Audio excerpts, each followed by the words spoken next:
shoeless feet, lonely eyes looking back at me. Will we leave behind the innocent to grieve? On their own, on the run, when their lives have only begun. These could be our daughters and our sons. And just like a drum, I can hear their hearts beating. I know my God won't let them be defeated. Every child has a dream to belong and be loved. Boys become kings, girls will be queens, wrapped in your majesty. When we love the least of these, then they will be brave and free. Shout your name in victory. When we love the least of these, when we love the least of these.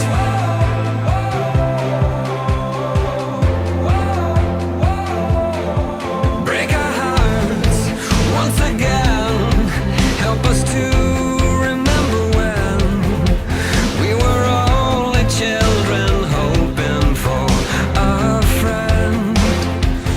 Won't you look around? These are the lives that the world has forgotten, waiting for doors of our hearts and our homes to open. Boys become kings, girls will be queens, wrapped in your majesty.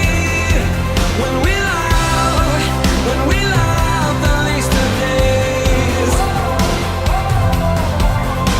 then they will be brave and free. Shout your name in victory.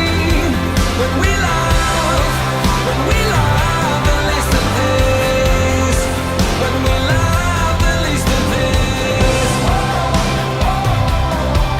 If not us, who will be like Jesus to the least of these? If not us, tell me who will be like Jesus to the least of these. Boys become kings, girls will be queens, wrapped in your majesty. When we love.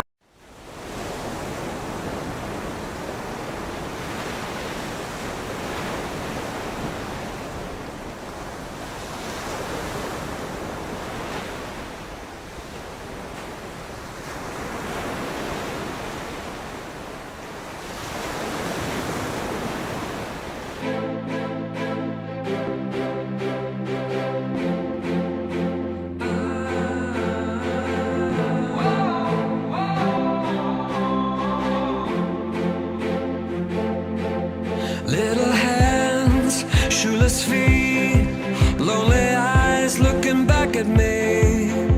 Will we leave behind the innocent to grieve?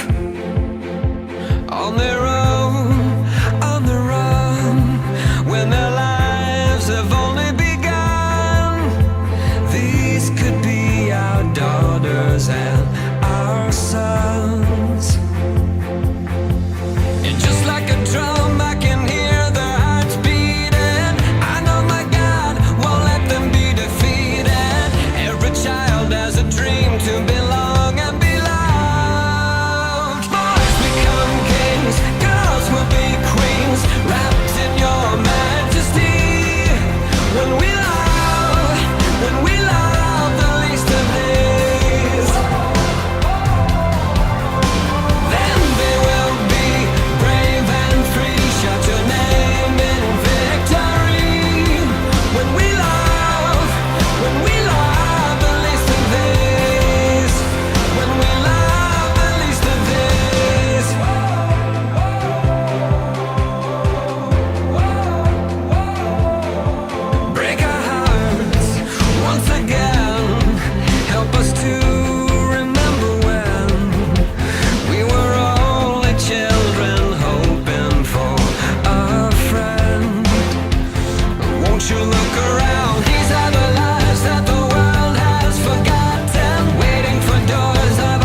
Monday, April 24th, 2017.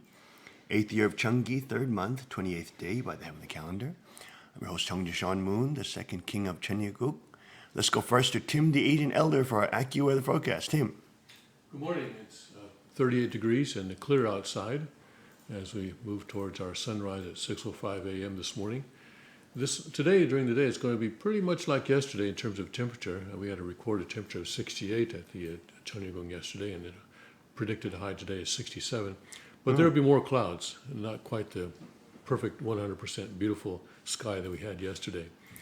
Then a little bit of rain will be moving in tonight with a low of 46. Shall I give some temperatures around the world? Sure.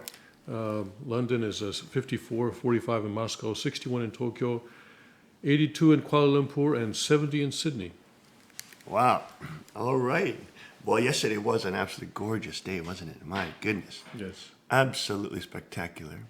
And today will be similar with a little bit of cloud. Okay, thank you, Tim, for that report. Let's now go to our Rima today, and we are here in Romans 6. Romans 6 and 15, subtitle, From Slaves of Sin to Slaves of God. 15. What then? Shall we sin because we are not under law but under grace? Certainly not. Do you not know that to whom you present yourselves slaves to obey, you are that one slave whom you obey, whether of sin leading to death or of obedience leading to righteousness? But God be thanked that though you are slaves of sin, yet you obeyed from the heart that form of doctrine to which you were delivered. And having been set free from sin, you became slaves of righteousness. I speak in human terms because of the weakness of your flesh. For just as you presented your members as slaves of uncleanness and of lawlessness leading to more lawlessness, so now present your members as slaves of righteousness for holiness. For when you were slaves of sin, you were free in regard to righteousness. What fruit did you have then in the things of which you are now ashamed? For the end of those things is death. But now, having been set free from sin and having become slaves of God, you have your fruit to holiness and the end everlasting life. For the wages of sin is death, but the gift of God is eternal life in Christ Jesus, our Lord. Amen. Now, this is a very interesting Rima. Here we go. It's on the screen for all our internet viewers. And Paul is talking in metaphorical language here. He says that he speaks in human terms because of the weakness of the flesh, and that we are slaves either way. We are slaves to that which we obey, he says. And if we obey sin, we become a slave to sin.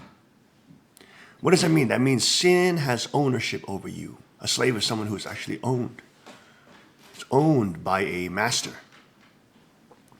So when we are slaves to sin, that sin looms over us, has authority over us, has power over us, and rules over us.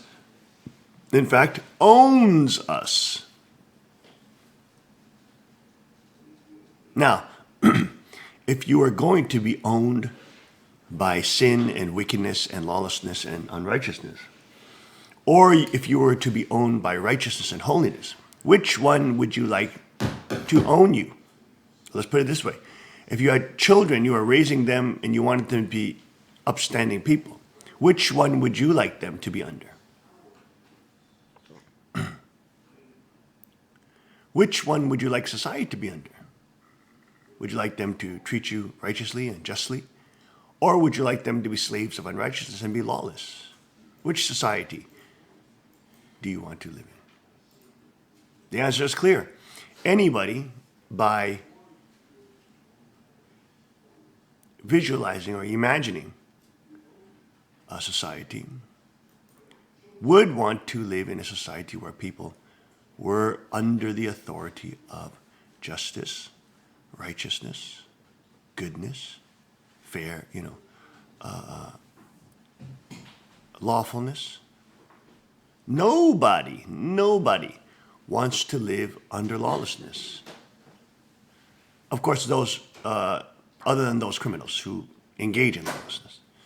But no sane person, no upstanding member of any population wishes and dreams to live under lawlessness and or live under corruption and or live under a tyranny. No sane person would want that. Paul is saying that when we obey sin, and he says obey because sin is like in our spirit or in the atmosphere, trying to tempt us and say, hey, it's almost talking to us. Satan is talking to us, tempting us. Hey, do this, do this. Do this, commit this sin. Do this, it's only one time. Oh, don't worry, don't be so puritanical. It's only once. And then once becomes twice. Twice becomes 10 times. 10 times become 1,000, etc. And it's a very slippery slope once we give ourselves over to sin. Once we give ourselves over to sin, we start justifying that sin. We're saying, well, I already did it one time anyway, so doing it another time is not going to be that much difference. And then that becomes 8 times. Oh, well, I already did it numerous times. Another time is not going to be a problem.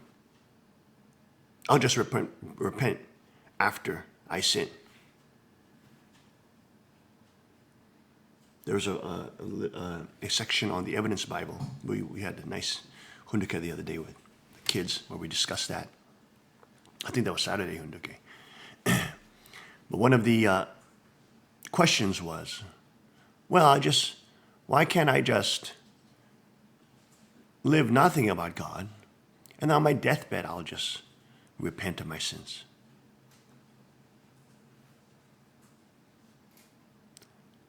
And the Evidence Bible briefly went on to simply explain, there is no guarantee, number one, that you will even be conscious on a deathbed.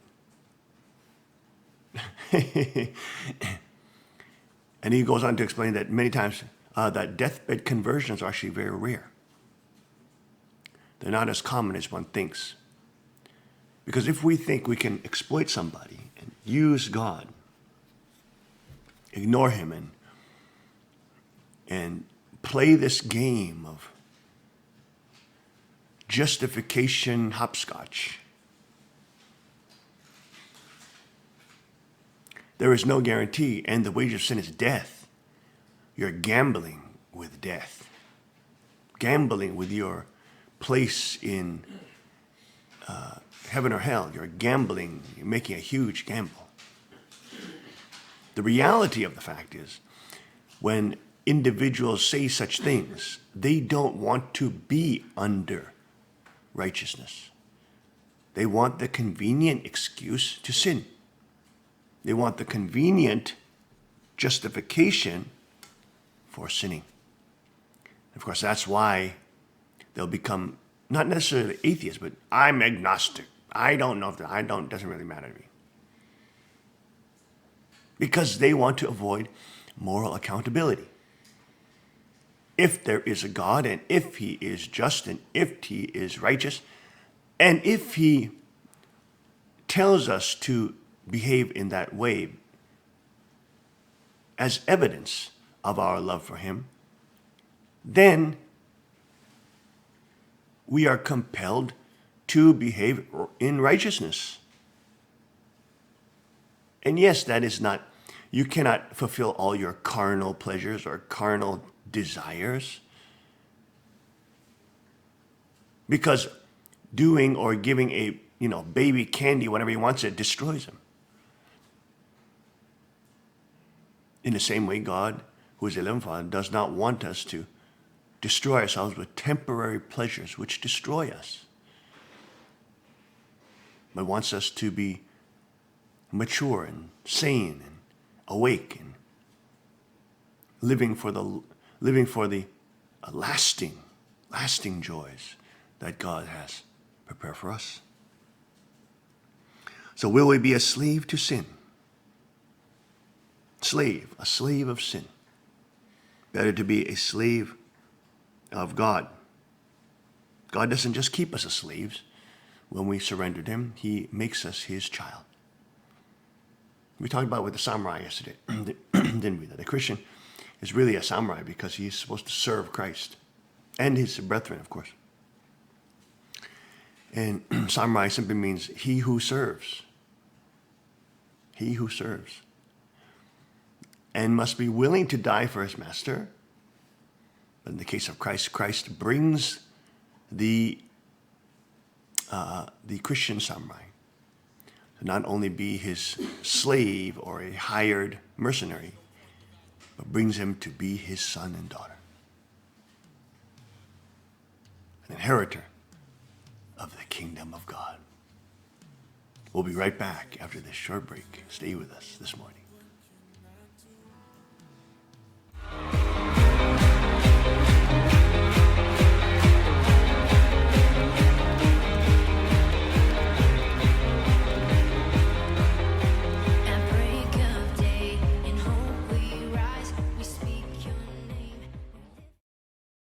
Car Arms, Magnum Research, and Auto Ordnance.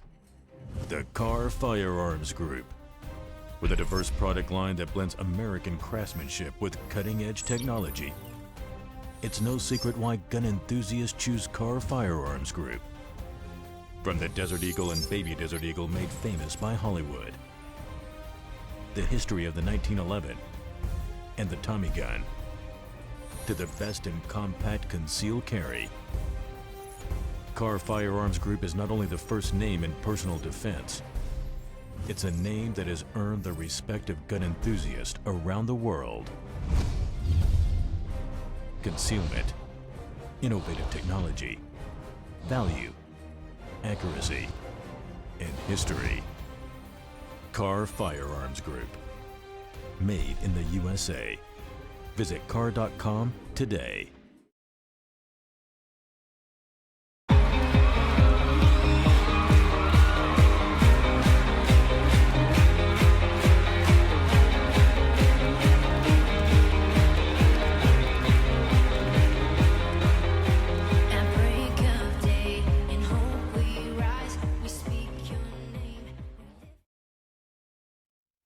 And we are back. Welcome back to the King's Report.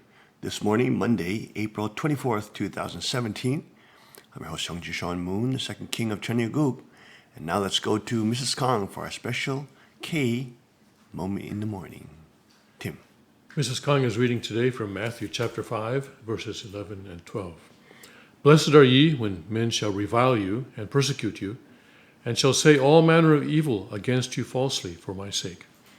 Rejoice and be exceedingly glad, for great is your reward in heaven, for so persecuted they the prophets which were before you. 말씀하십시오. 안녕하십니까. Good morning, everyone. 오늘 말씀드릴 내용은 신사참배를 거부한 주기철 목사님에 대해서 말씀을 드리겠습니다. Today I would like to speak about Reverend Chu Gi-chul, who was a minister who refused to worship at the Shinto shrines as required by the Japanese colonial authorities during the occupation prior to 1945. 한국에는 일제시대 때에 신사참배를 거부했던 분들이 많이 있습니다. During the Japanese colonial period, Japanese occupation of Korea leading up to 45, there were many people who refused to worship at Shinto shrines as required by the colonial authorities. 그 중에도 아주 유명한 우리 주기철 목사님, 그는 경남 웅천에서 출생을 해서 그 주현성 장로님의 사남으로 출생했답니다. And among them, among those people who refused, Reverend Chugi Cho was a particularly famous. He was born in the southeastern part of Korea, Korean Peninsula. He was one of four sons of a man. His father was a lay leader in the Christian church. 연희 전문학교에 그 상과를 졸업은 못하고 중퇴를 하고 유명한 부흥사 김익두 목사라고 계셨어요. 그분 집회에 나가서 새벽 기도회에 참석을 해서 거기서 많은 감동을 받고 결심을 해서 평양신학교에 입학을 했습니다. He wasn't able to quite finish his schooling. He attended a Christian revival one day and was so moved that he decided to become a revivalist, and he attended seminary in Pyongyang, what is today North Korea. 연희전문학교 19회 졸업생이라고 합니다. He graduated from middle school, Yeoning Middle School, the 19th class. 그래서 교역은 어디서 했는고 하면은 그 전에 우리 교회 바로 앞에 초량교회라고 있었어요. 그런데 그 초량교회에서 6년 동안 목회를 하고 또 유명한 그 마산 문창교회라고 있는데 거기서도 6년 동안 목회를 하고 평양의 산정현 교회에서도 목회를 했던 분입니다. And he became a minister in a number of churches, Chorang Church, which was actually located right in front of our church, and then a church in Masan. And also, he did pastoral work in Pyongyang as well. 1936년에 신사참배 문제로 한국 교회는 어느 교회를 망라하고 대단히 시끄러웠습니다. In 1936, the Christian community in Korea was very deeply divided over the question of whether to obey the demands of the colonial government to worship at the Shinto shrines. 그때에 초량교회 목회를 하고 있을 그때에 경남노회의 신사참배 거부안을 제출했는데 그것이 아주 부산일보에 크게 이것이 기재되어 아주 대단히 시끄러웠던 것입니다. And around that time, Reverend Chu was a pastor at the Chorang Church, and he submitted a motion to his bishop conference to refuse to submit to the demand to worship at the Shinto shrines. And the local newspaper, the Busan newspaper, carried this as a big story, and it became quite controversial. 신사참배 문제는 이북 선천 1938년 그 선천노회에서 처음으로 이것이 발단이 되어서 신사참배를 하느냐 마느냐 죄가 되느냐 죄가 안 되느냐 그때에 굉장한 일들이 벌어졌습니다. The debate within the Christian community was, is it a sin for Christians to worship at Shinto shrines? And there was a lot of debate, and the one church community in the northern part of the peninsula declared first in 1938 that they would not do this. 27회 총회에서 신사참배를 하면 안 된다고 가결을 하였습니다. This community in northern Korea voted in their conference and saying that Christians must not go to Shinto shrines. 그때에 이 주목사님은 검거되지는 않았습니다마는 이 이남에서도 가결이 되고 난 다음에 석방하였다가 그 다음 또 들어갔습니다. Reverend Chu was arrested by the authorities for his insistence that Christians not go. But the motion passed even in the southern part of Korea as well, even without his presence. He was never indicted. They released him after that motion passed, but then later on the police arrested him again. 그 사모님도 아주 신앙이 참 좋았는데 유명했어요. 오정모 여사라고 있었어요. 그래서 그가 첫 인사를 하는데 무슨 인사를 했는고 하면은 목사님 끝까지 싸우시오. 그래서 꼭 승리를 하고 나와야 됩니다 하는 첫 인사를 했답니다. And his wife was a woman, his name was Oh Jung-mo, and she was also a person of very strong faith. And she said to him, please continue to fight, fight to the end, and be victorious and come out of jail as a victor. 그 신사 참배가 있을 때에 평양에 산정현 교회가 있었어요. 그런데 거기를 장소로 하고 신사 참배 문제를 이걸 정말로 하도록 하느냐 하면 안 되도록 하느냐 하는 이걸로 싸움이 많이 벌어졌던 것입니다. The major debate was held at the church in Pyongyang called the Sangjonghyun Church, and there was a very heated debate at that church over this issue. 그래서 경찰관이 둘러싼 가운데에 먼저 시국 강연을 했답니다.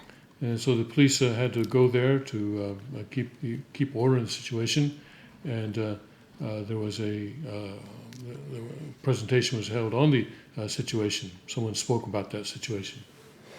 신사 참배가 죄가 아니라는 당국의 권고에 의해서 어영 설교를 그 일본 경찰관 시미즈라고 하는 사람이 했답니다.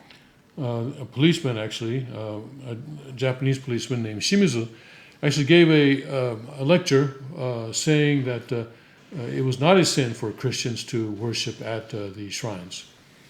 그래서 그때에 주기철 목사가 일어나서 우리는 도미다 목사의 강연을 지금 듣고 그 풍부한 지식을 정말로 흠모하는 바이지만은 성경에 비추어 볼 때에 신사참배를 권고하는 말은 도저히 용납할 수 없고 받아들일 수 없다고 폭탄적인 선언을 하고 반박을 하면서 거기에 아주 불순분자로 주기철 목사가 나오게 되었습니다. But then Reverend Chu stood up and argued against this Japanese man speaking. He said that we're very impressed by your knowledge, but I cannot sit here and allow you to tell us that the Bible can be quoted as saying that we shouldn't worry about worshiping at Shinto shrines. And he spoke very forcefully against the Japanese, and so from that time he became known then as a dissident person. 그래서 도미다는 정말로 신사참배가 죄가 아니라는 말을 하면서 부끄러워하고 청중들은 경탄하고 경관은 크게 놀랐던 일이 있습니다. And the Japanese man speaking insisted that it was not a sin, but he was embarrassed to say so, and the audience was very impressed by what the Reverend Jew said. It was a very tense situation for the Japanese police to control. 그때의 그 분위기는 아주 긴장했는데 1939년 7월 유재기 목사라고 저도 생각이 나는 노래 잘 부르는 목사예요. 근데 그이가 농후회 사건으로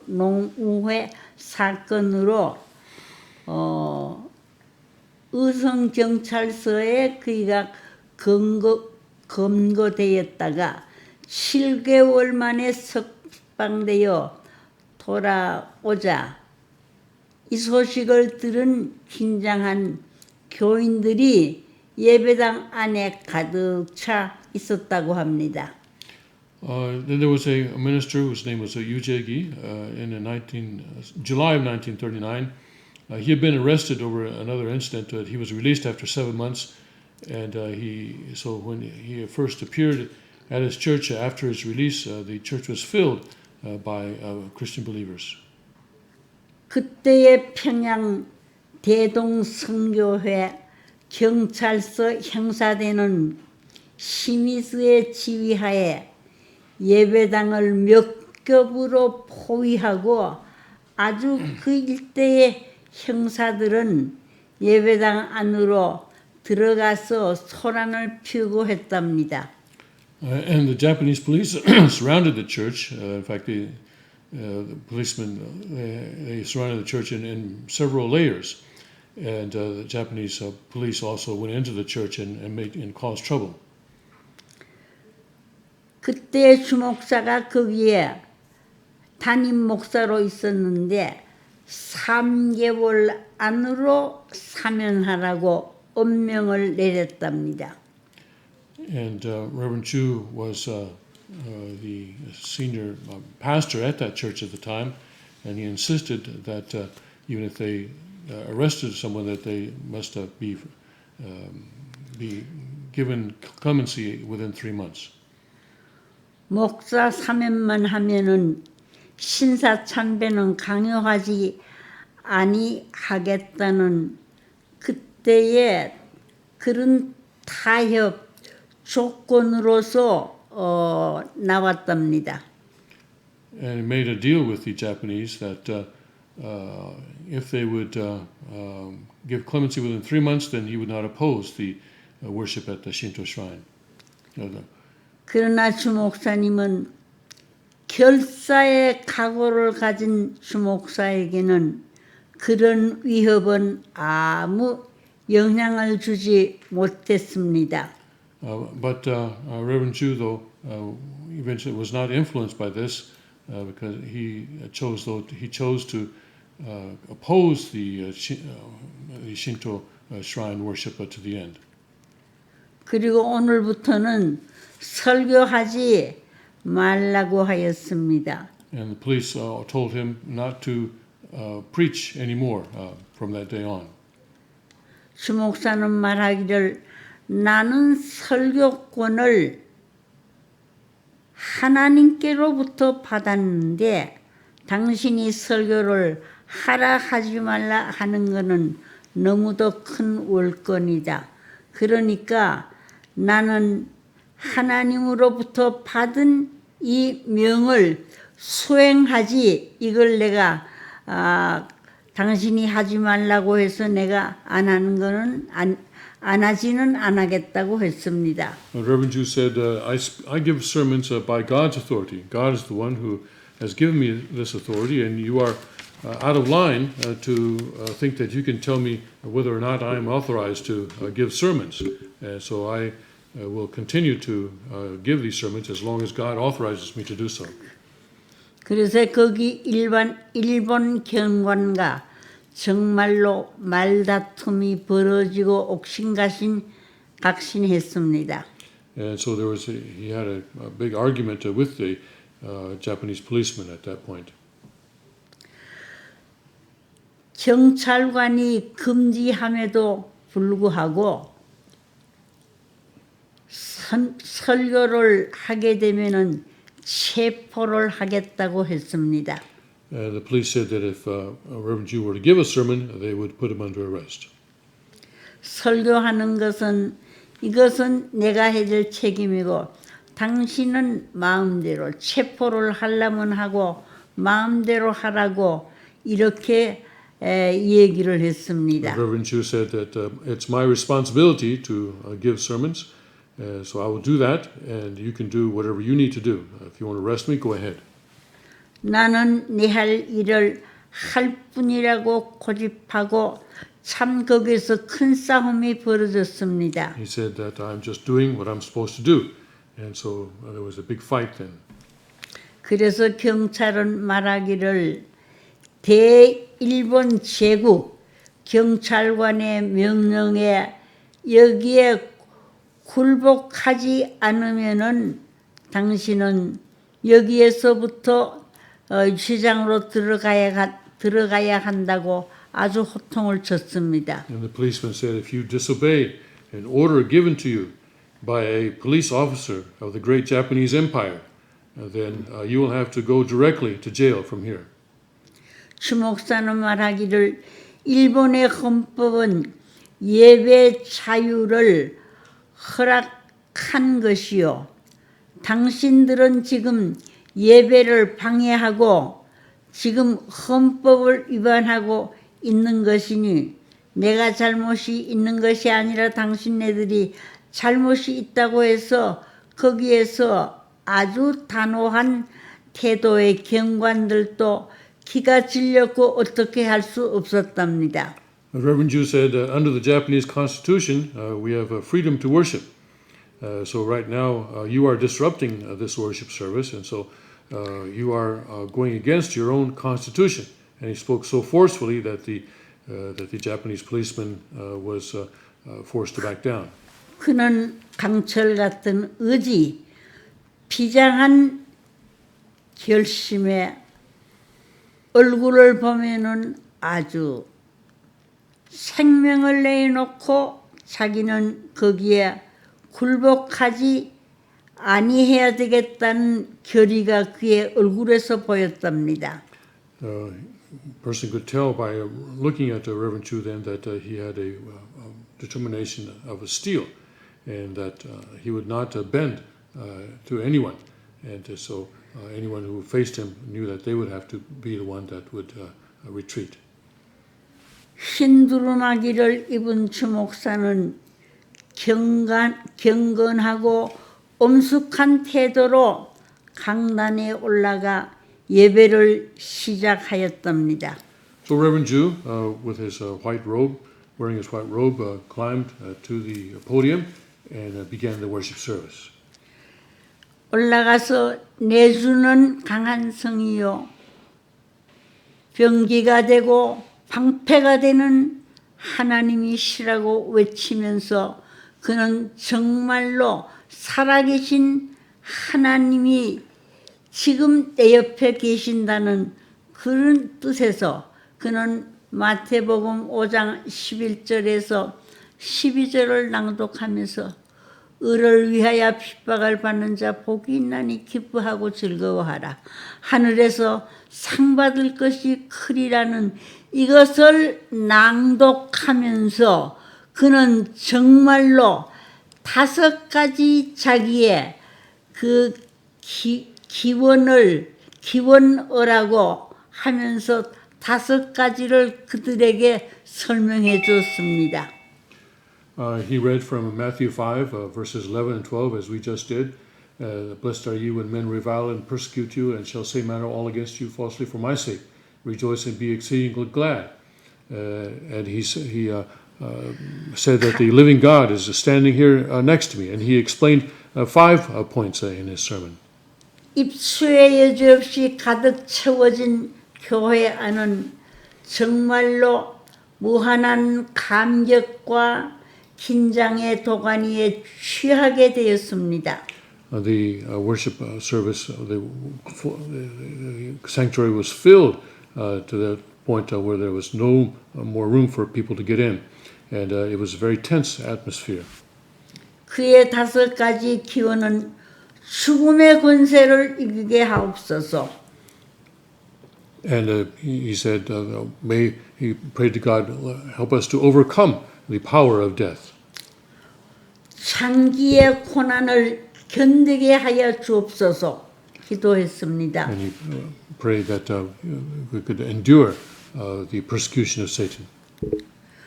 노모와 처자와 교우를 정말로 주님께 나는 부탁합니다. They prayed for wisdom from God. 나로 하여금 의에 살고 의에 죽게 하여 주소서 하며 그는 간절한 심정으로 기도했던 것입니다. And he asked for God to allow him to live for the sake of righteousness and also die for the sake of righteousness. 내 영혼을 주님께 부탁하오니 주님 뜻대로 하시옵소서 그는 기도했던 것입니다. And he prayed that, God, I give you my soul, so please do as you wish with it.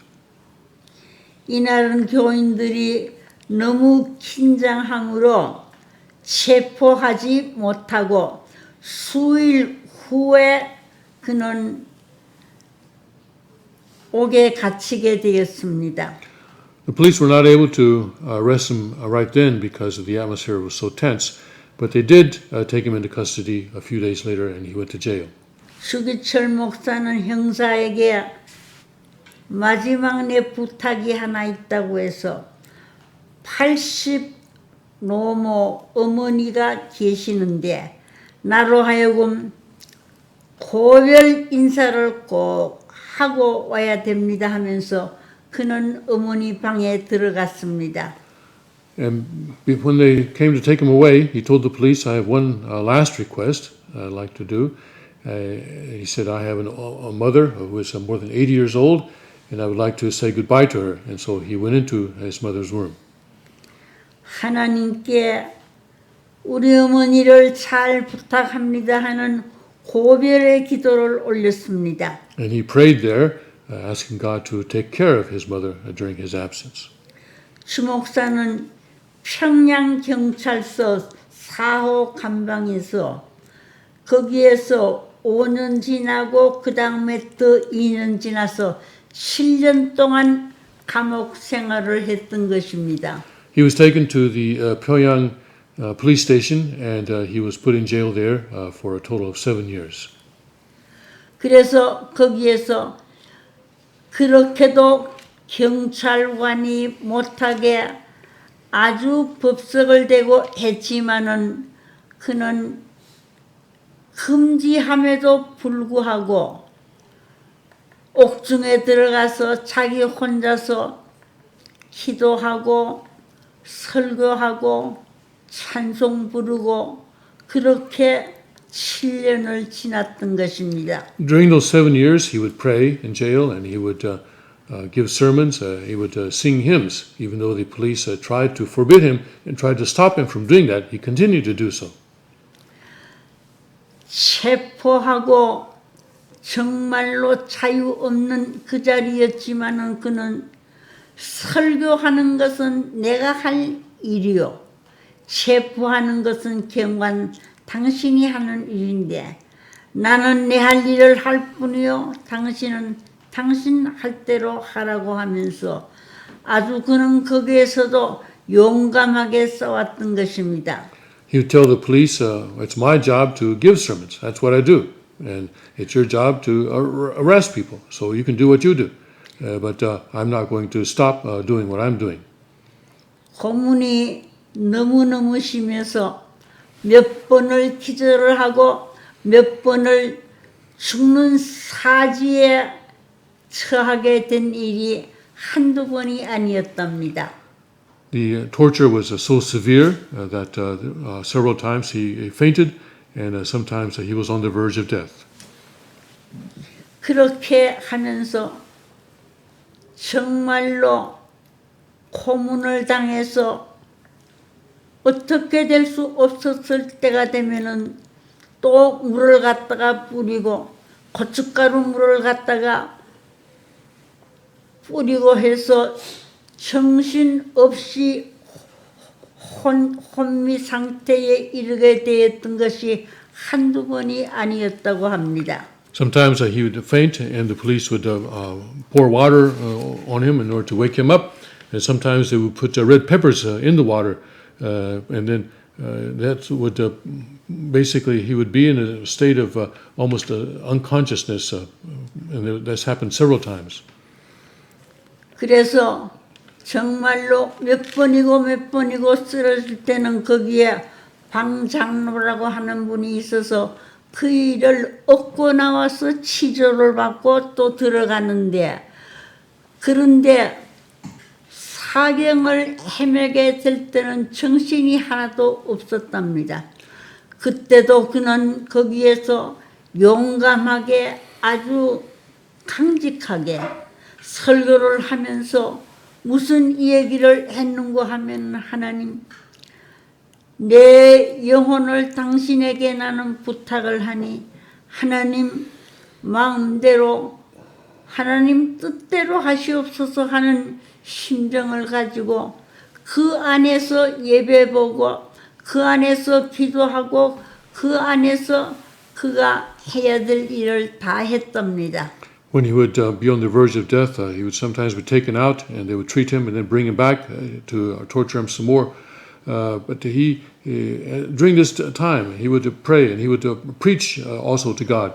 He would preach and pray to God, and he would say to God, "My soul is in your hands. Please do what you will with it." 사실 한국 교회에서 주기철 목사 하면은 정말로 모두가 다 우러러 머리를 숙이면서 정말로 장하신 분이고 온 세계 조선 기독교를 선전한 분이고, 더 나아가서는 이를 통해서 많은 분들이 신사참배에 가담을 하고, 더 나아가서는 어떤 어려운 일이 있고 어떤 환란이 그들에게 다가온다 손치더라도 그것을 승리해 나갈 수 있는 힘을 주었던 분이 누구냐 하면은 주기철 목사님이었던 것입니다.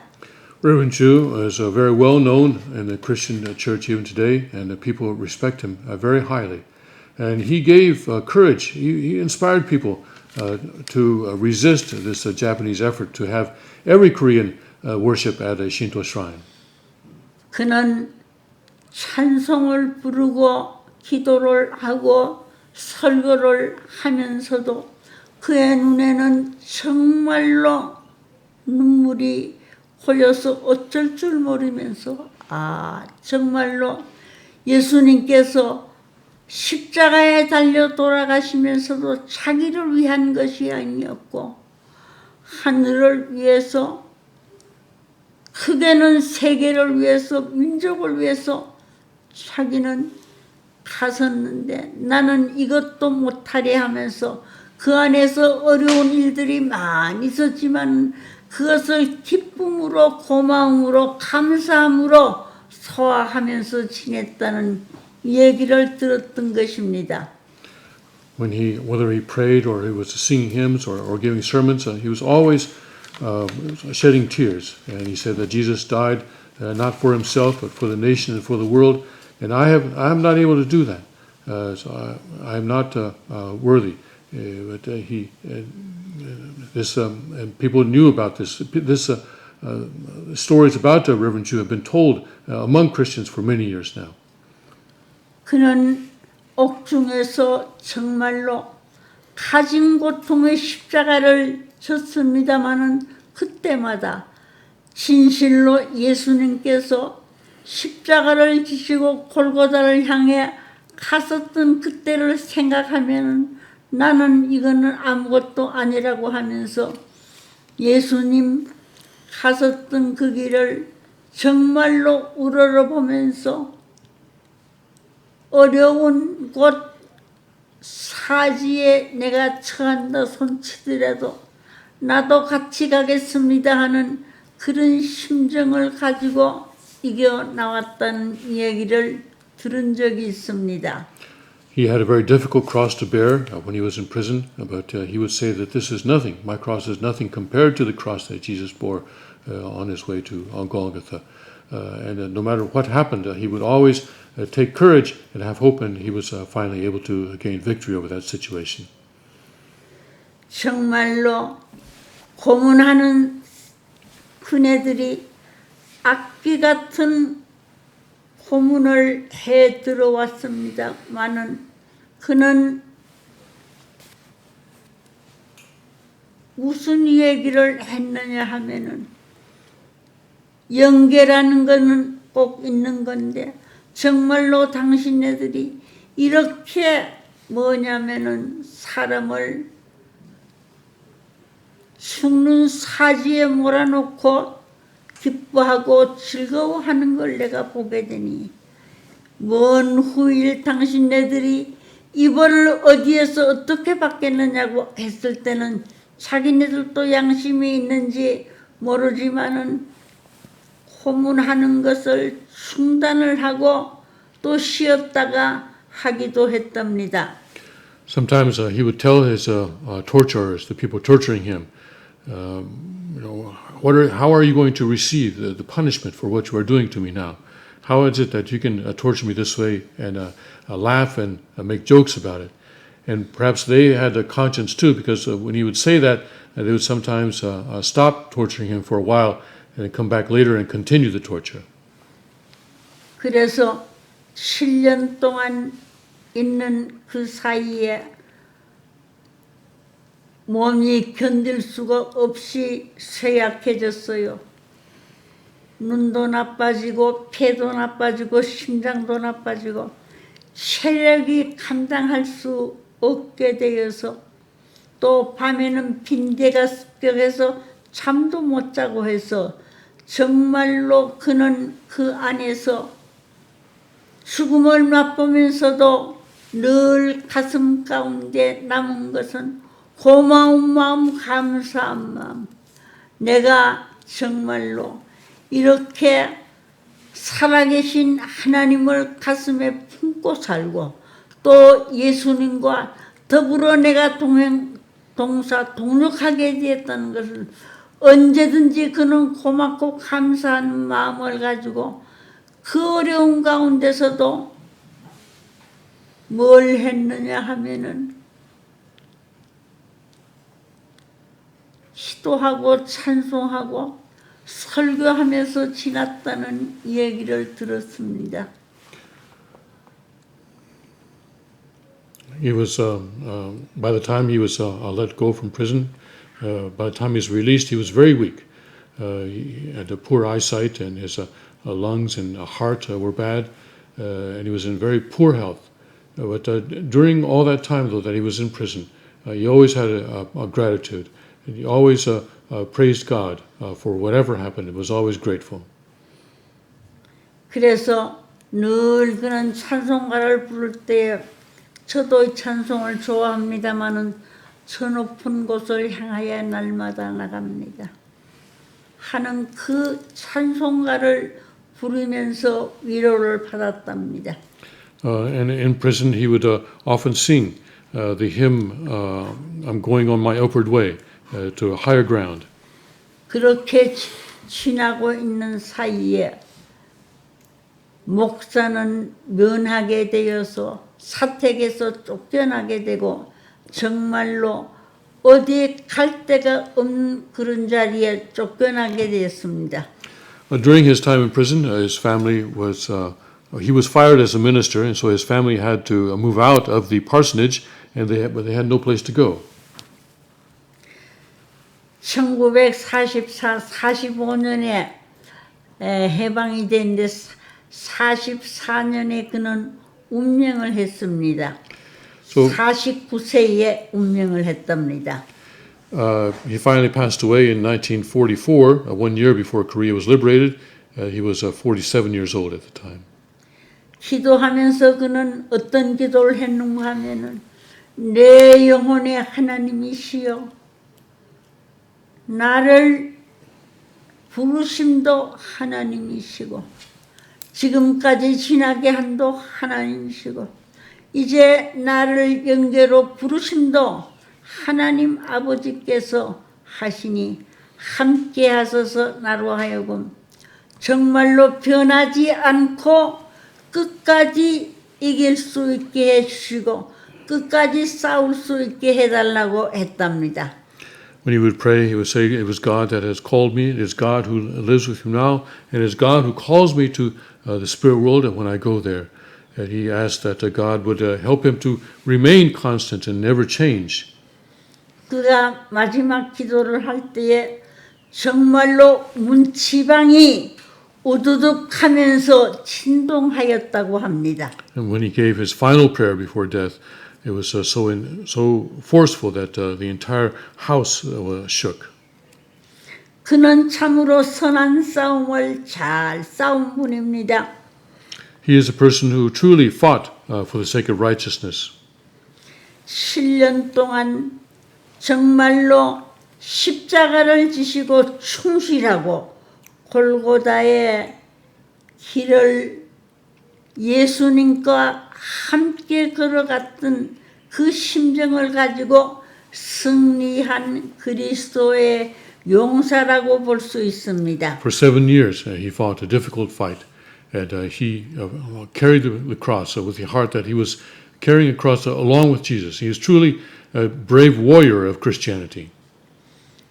이는 정말로 온 세계에 자랑을 해도 부끄럽지 않는 정말로 거룩한 순교자의 길을 가신 분이 주기철 목사님이십니다. He is a martyr of Korean Christianity, and which Korean Christians can take pride in before the world. 그가 늘 옥에 있으면서 한 얘기가 무엇이냐면은 내가 즉시로 당하는 죽음은 어렵지 않지만은 긴 세월 동안 나날이 죽는 이 시련은 참으로 받아내기가 승리에 가기가 힘들다는 얘기를 했답니다. In prison, he would often say it's not so difficult. It would not be so difficult to experience death because that is a very temporary and very quick thing. But what is more difficult is to be dying day after day. 어제 저녁에 저는 이 주기철 목사님을 생각하면서 정말로 가슴 아픈 심정을 저도 느꼈던 것이고 더 나아가서는 정말로 한국에는 위대한 순교자가 많으며 지성을 다하고 정성을 다하고 있는 목숨을 다해서 바치면서 싸워 승리한 분들이 많다는 것을 생각할 때에 한국은 정말로 망하지 않고 하늘이 뒤에서 돌봐주시고 같이 해주실 거라는 신념을 가졌던 것입니다. Last night I was reminded of Reverend Chu, and I thought of how many great martyrs there are, Christian martyrs there are in Korea. People who really loved God and fought for God with all their heart, all their mind, and they gave their lives for the sake of God's providence. And I prayed that because of these martyrs, that God would protect Korea so that it would not be destroyed. 아버님도 말씀하셨어요. 한국의 그 특히 이북에 있었던 분들, 주기철 목사, 김익두 목사 참 대단한 분들이라고 목숨을 내놓고 신앙길을 걸어갔던 분이고 더 나아가서는 목숨을 내어놓고도 아깝지 않게 생각하면서 그네들이 승리해왔다는 것을 생각할 때에 이 터전 후에 정말로 굳게 반석 위에 샘과 같이 굳게 쓰러지지 않고 남아질 수 있는 교회가 세워질 수 있을 거라는 말씀을 저는 말씀하셨던 것을 저는 기억하고 있습니다. Father praised Reverend Chu and other martyrs in Korea, and I remember Father saying that because of their sacrifice, a strong and strong church will be built on the foundation of their that they built. 오늘 제가 왜 이 말씀 생각이 났는고 하면은 물론 이제 제가 주기철 목사를 만난 적은 없습니다마는 늘 가슴 속에 흠모하고 머리 숙이고 생각해 왔던 분이었기 때문에 참 오늘 이네들이 연계해서 정말로 참 하늘 뜻을 알고 참을 안다고 할진대는 이네들도 그냥 있을 수 없이 반드시 아버님 편에 서서 함께 역사하고 함께 승리의 길을 가고 있다는 이 생각을 해서 오늘 이 제목을 가지고 여러분들에게 말씀을 드렸는데 제가 말씀드리는 것은 정말로 이런 훌륭한 목숨 내놓고 따라갔던 분들이 있기에 이들 터전 위에 오늘 우리 교회는 정말로 바른 참 승리의 열매를 맺을 수 있는 일들이 꼭 열매 맺으시고 승리할 것으로 저는 믿어 의심치 않습니다. The reason I speak about him today is, of course, I've respected him always, but I know that if he is in spirit world now, if he knows the true will of God, then he would certainly be standing on Father's side, and he'll be working alongside with Father to protect and to accomplish God's will on this earth. 지금 이 순교했던 얘기를 하면 다 웃어요. 아이고 그 그렇게 묵은 옛날 얘기 하지만은 저는 가슴 가운데 늘 이렇게 피 흘리고 십자가를 지시고 이렇게 참 어려운 길을 걸어왔던 이네들이 있었기에 오늘 한국 기독교는 망하지 아니하고 승리할 것이고 앞으로 후대의 사람들에게도 이 승리의 터전이 있기 때문에 반드시 우리 교회는 이기고도 남을 수 있고 여기에 우리들이 알 수 없는 새로운 부흥의 불길을 통해서 놀라운 기적의 역사를 창출할 것으로 저는 믿어 의심치 않습니다. When we talk about martyrdom today, people laugh and say, well, that's something that happened a long time ago. But I don't agree with that. I think that it's because of those martyrs that we're able to have such a strong Christian church in Korea today. And I know that this church will not be destroyed. 이제 마지막 불씨가 남아 있어요. 이 불씨가 무엇인고 하면은 아버님께서 정말로 가시기 전에 이렇게 축복해 주시고 기도해 주시고 또 더 나아가서는 아버님께서 역사에 있었던 이 내용이 이대 왕님을 중심 삼고 반드시 여기에 승리의 깃발을 높이 높이 들고 승리했습니다 할 수 있는 계가를 부르는 그날이 꼭 올 것으로 우리는 믿고 여기에 정말로 하나가 되어서 아버님의 기대에 어긋나지 않고 왕님의 기대에도 어긋나지 않는 그런 참된 열매를 맺을 수 있는 놀라운 기적이 이제부터 일어날 것을 우리가 소망하면서 꼭 우리는 이겨야 하겠습니다. 고맙습니다. Right now, there's just one ember remaining in that fire of Christianity, and that is with the second king, who was blessed by a true father, and we now need to work with the second king and to so that we do not disappoint Father, so that we do not disappoint the second king, but that we bring a victory, and we finally plant the flag of victory and sing the praise, sing the song of victory. Thank you very much. 감사합니다. And we'll be right back.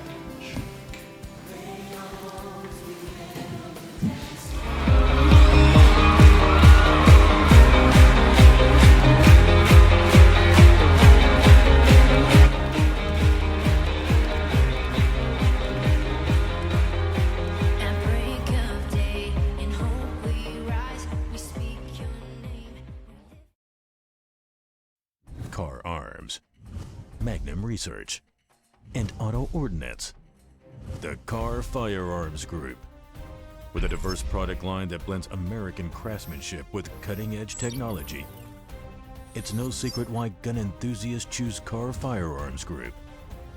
From the Desert Eagle and Baby Desert Eagle made famous by Hollywood, the history of the 1911 and the Tommy gun, to the best in compact concealed carry, Carr Firearms Group is not only the first name in personal defense, it's a name that has earned the respect of gun enthusiasts around the world. Concealment, innovative technology, value, accuracy, and history. Carr Firearms Group. Made in the USA. Visit carr.com today.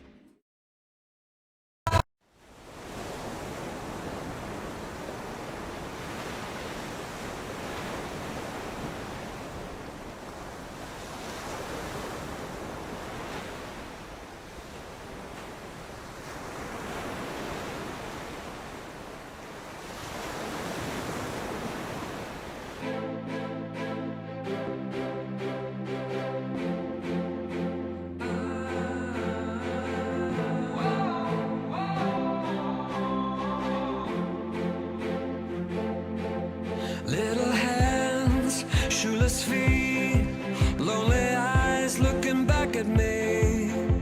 Will we leave behind the innocent to grieve? On their own, on the run, when their lives have only begun.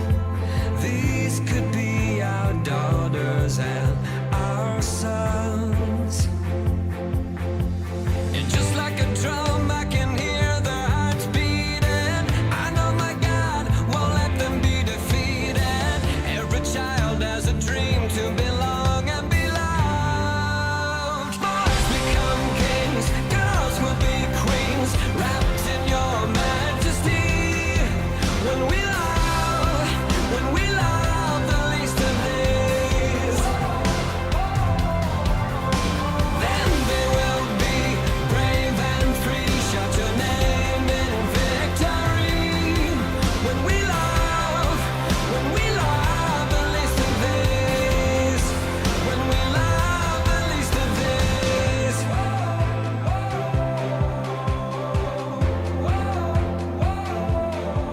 Break our hearts once again. Help us to remember when we were only children hoping for a friend.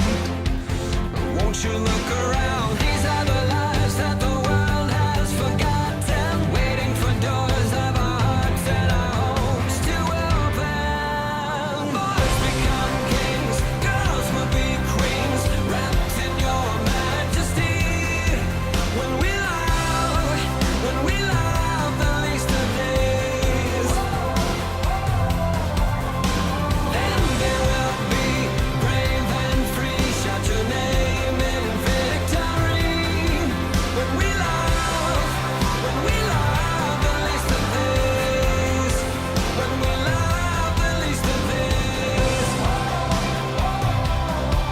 If not us, who will be like Jesus to the least of these? If not us, tell me who will be like Jesus to the least of these. Boys become kings, girls will be queens, wrapped in your majesty. When we love.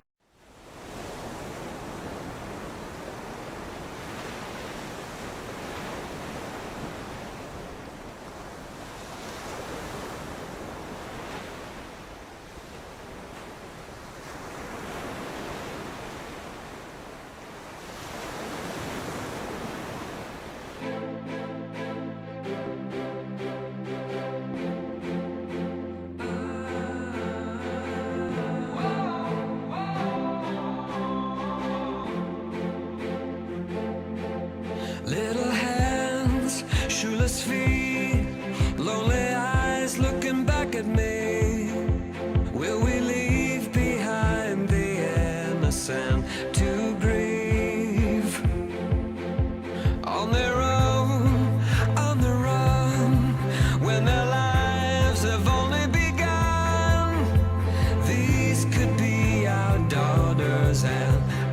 rising suns.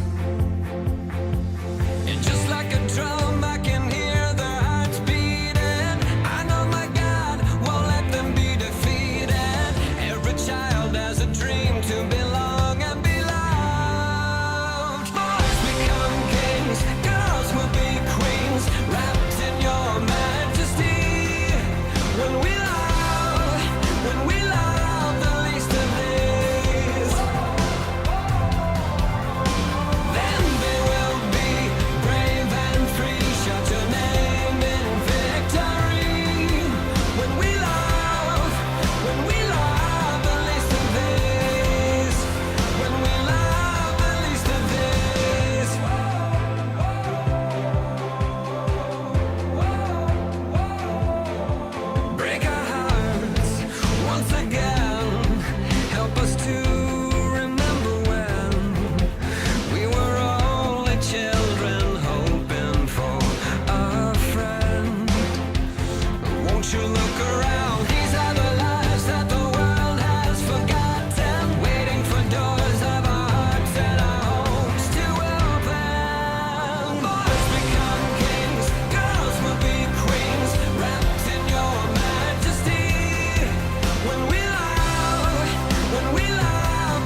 And we are back. Welcome back to the King's Report this Monday, April 24th, 2017. I'm your host, Hyungju Sean Moon, the second king of Cheongguk. And now to our top news of the day.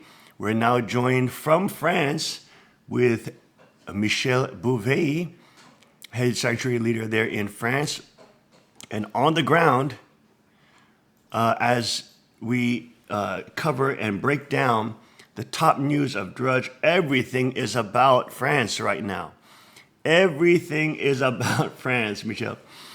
We have Le Pen, and interesting article here that's on InfoWars. Le Pen Macron advance, mainstream parties eliminated. Ruling Socialist Party finishes fifth in the election yesterday. Populist favorite Marine Le Pen and globalist leaning centrist Emmanuel Macron will both advance to the second round of the French presidential election, while the ruling Socialist Party finishes an embarrassing fifth place. At the time of this writing, Macron and Le Pen lead at 23.7 and 21.7 respectively, and the top two finishers in the first round of the election advance to the second round. Both the traditional mainstream political parties in France, the Les Républicains and the Parti Socialiste, were eliminated in the first round. This is an upheaval. Both of these parties have held significant power since the end of World War II. That said, despite Macron's status as an outsider, he is attracting more and more establishment support from globalist politicians. Macron advocates pushing France further under EU control, while Le Pen wants to leave the unelected bloc altogether. This was the first election in France's modern history to take place under a state of emergency, and polling stations were heavily guarded by police after the recent terror attack in Paris. The second round is scheduled for May 7th. And here are the results for all 11 candidates right here for our viewers. Michel, let's get your breakdown on what has happened in the last week with the terrorist attacks in France. This is now the fourth terrorist attack in Europe in 4 weeks. And it is now, there's another video out about Paris. This is now what, Paris has had many, many attacks since 2015. How has Paris been in the last week after the terrorist attacks? Michel Bouvet, go ahead. I think the French people were shocked by this attack, but in a sense, this didn't allow them.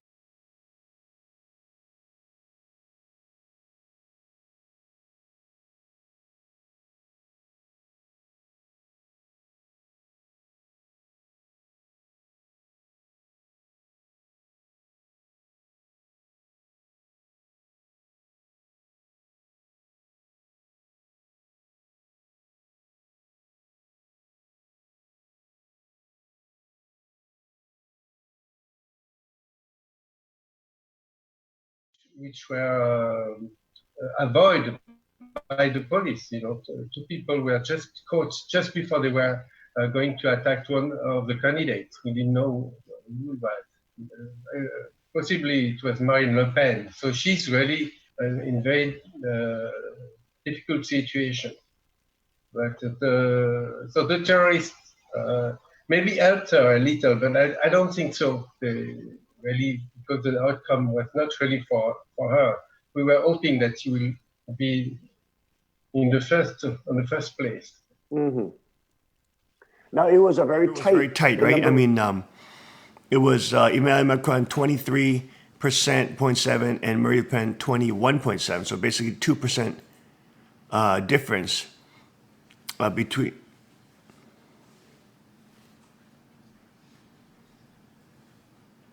Actually, they were pushing Macron by the media, and they were putting a lot of things outside of the main subject, which should be the ideas of all the candidates. But they were just speaking about the right-wing candidate who has a political problem with finance, and he was indicted. But so Macron didn't really said what he's going to do. He's just a guy who is pushed by the media and pushed by some people that really are interested just to have him for the European Union. He's very heavily supporting the European Union and its regulatory power and legal power over France and all the nations of Europe, even though it's an unelected bureaucratic communist system. So we know that he is definitely on the political Satanism side. However, Marine Le Pen being able to pull out this victory is very historic, and it really shows that the French people are starting to change. They're starting to wake up. They're starting to realize that the problem is too big to ignore. How is it in France? Have you noticed, talking to people in France, are people waking up? They're starting to realize that this immigration problem is an issue, and certain cultures cannot mix with free and sovereign culture. Oh, yes, I think they start to realize it, and if you see the map of in France where the people vote for Marine Le Pen, that's where they have a lot of immigrant there, and that's where they really feel that they cannot continue like that. So even the immigrants feel that.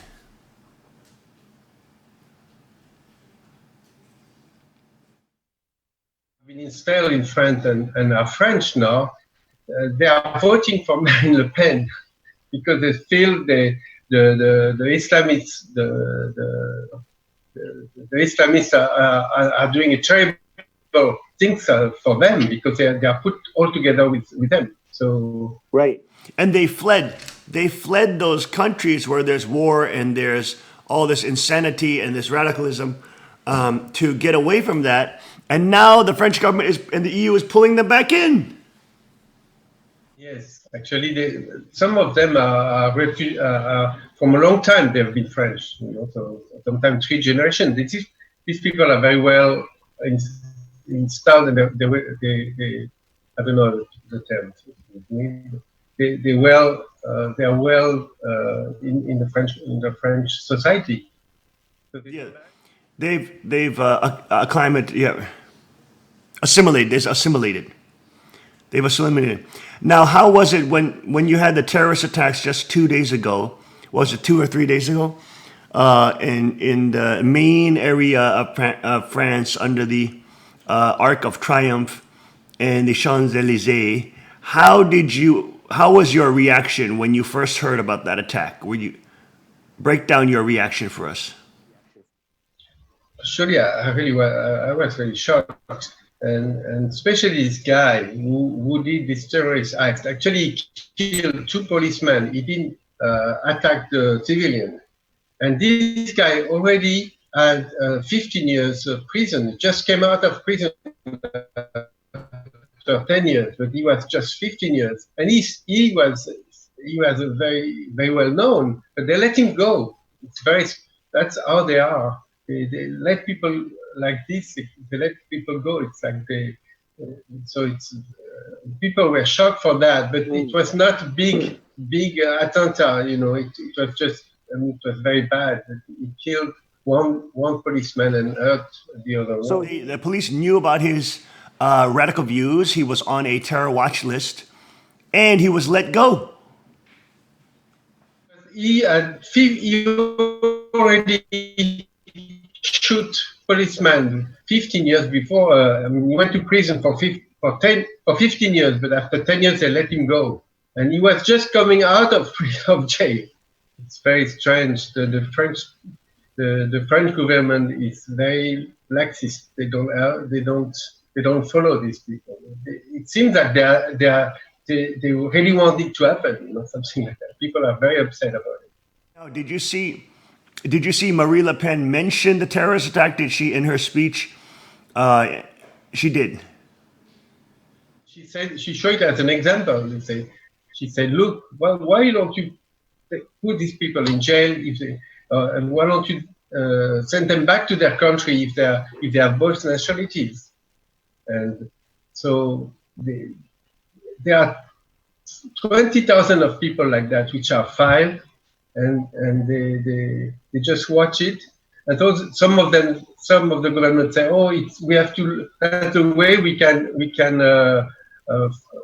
file up the other one if there is really a attempt of terrorist attack. So that's the way. Promising during this process that she will send back the people on the watch list, 20,000 on the watch list. Both nationalities. There are many of them who have both nationalities. And the other one, she wants to put a law for treason.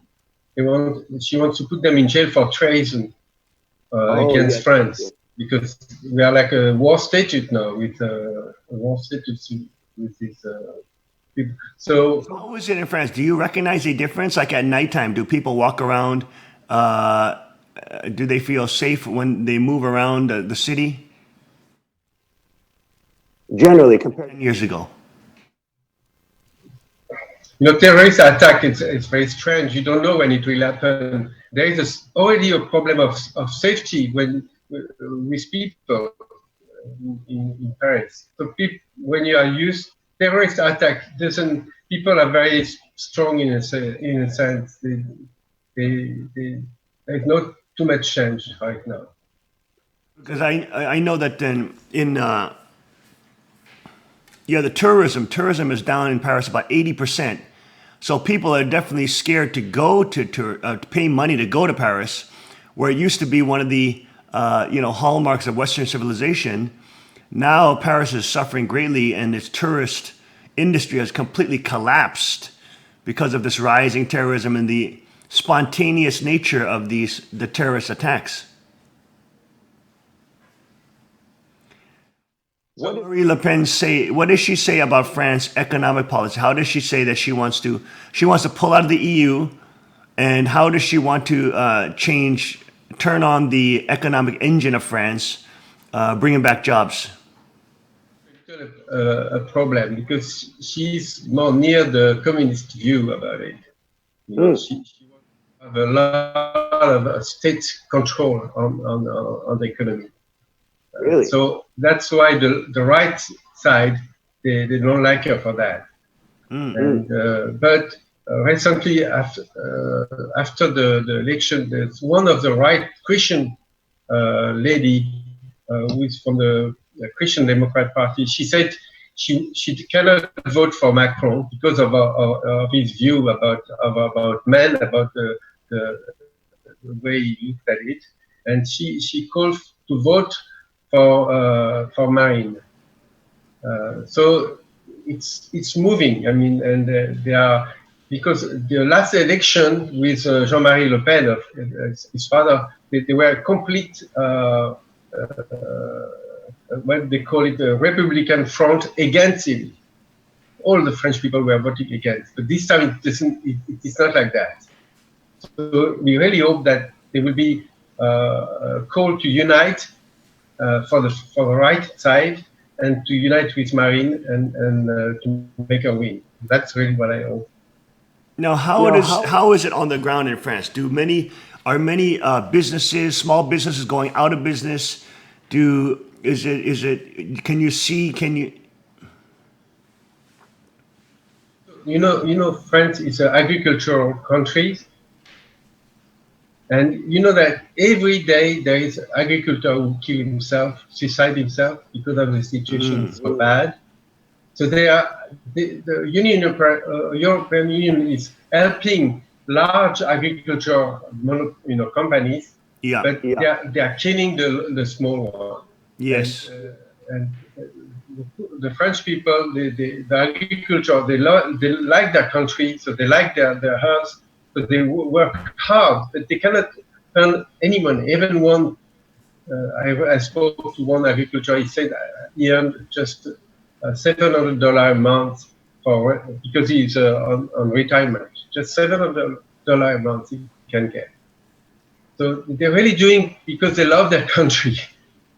But so Marine she said she's not going to give to the big one, but she's going to help the small company, the small business, and that's a good thing, because even for the the small business in France, we have many, we have millions, of small business.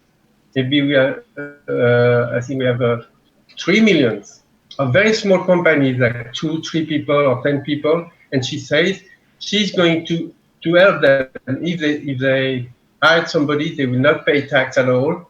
So that would be very good to create a synergy and to develop business in France. So, but she's also for the state regulation very strongly.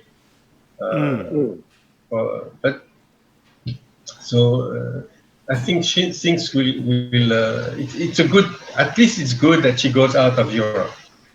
Yes, that's a great sign that she's pulling out of the communist system and allowing some sovereignty to come back to France. No candidate is ever perfect, but we know whether or not they're on the able side or whether or not they're on the side leaning towards God's side or Satan's side. France historically has been such a powerful nation, and its people have been so powerful. But in the modern day, the people have been brainwashed to become completely relativist. And as they adopt the relativist philosophy and the secular, atheistic philosophy, they have no backbone. They have no more moral fortitude to fight against other cultures which want to destroy them. How is France in terms of its religious landscape? Is France, as all people say, is it just extremely secular, very low church attendance? Is there a rising Protestant movement there? How is the landscape of religion in France? So the Catholic Church, as you said, very hierarchical attitude. But even in the Catholic Church, there are the leftists and there are the people more right. So there's a and leftists they are actually more developed, more important than the right. But basically, it's the church has no power. The people they don't go anymore to church. About 40 years ago or 30 years ago, they were about 90% going to church. Now it's 5%. 5%. 5%. 5%. Wow, that is in. It's like you suggest, the Protestant and evangelical now are really moving up, and it's really strong.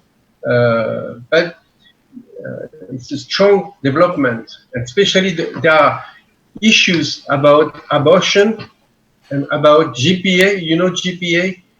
It's the surrogate motherhood. And this is the Macron wants it. He wants to allow people to have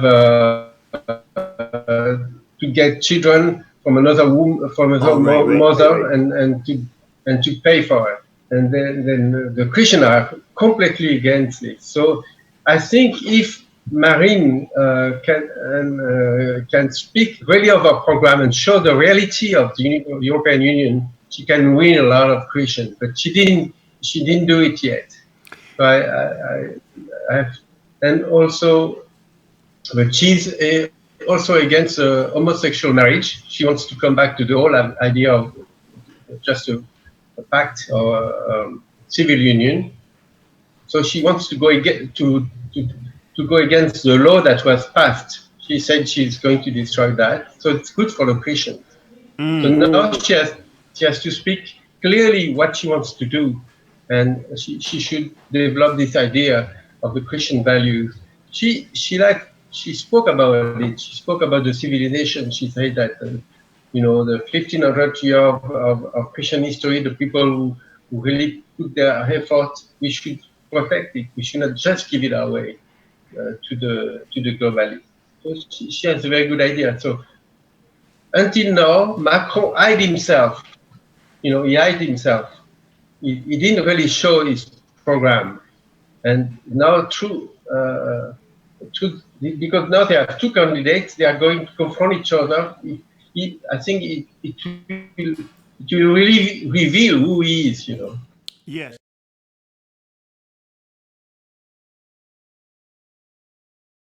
So we have to really pray until the end and work for that. Well, this is interesting. This is from interesting. AP. French voters shut out the country's AP. political French mainstream voters- for the presidency for the first time in country's modern history, and on Monday found themselves being courted across the spectrum for the runoff election. The May 7th runoff will be between populist Marine Le Pen and centrist Emmanuel Macron, and French politicians on the moderate left and right immediately urged voters to block Le Pen's path to power. The defeated far-left candidate Jean-Luc Mélenchon pointedly refused to do the same, and Le Pen's National Front is hoping to do the once unthinkable and peel away voters historically opposed to a party long tainted by racism and anti-Semitism. There they go, always trying to say that they're racist. The voters who voted for Mr. Mélenchon are angry voters. They can be in agreement with us, said Steve Brios, Vice President of Le Pen's National Front Party. He said they express a choice outside the system. Choosing inside the system is no longer an option for French voters who rejected the two mainstream parties that have alternated power for decades in favor of Le Pen and Macron. Turnout was 78%. Socialist candidate Benoit Hamon, whose party holds a majority in the legislature and whose president François Hollande is the most unpopular in modern French record keeping, just got 6%. The conservative candidate fared marginally better, coming in third with just shy of 20% of the vote.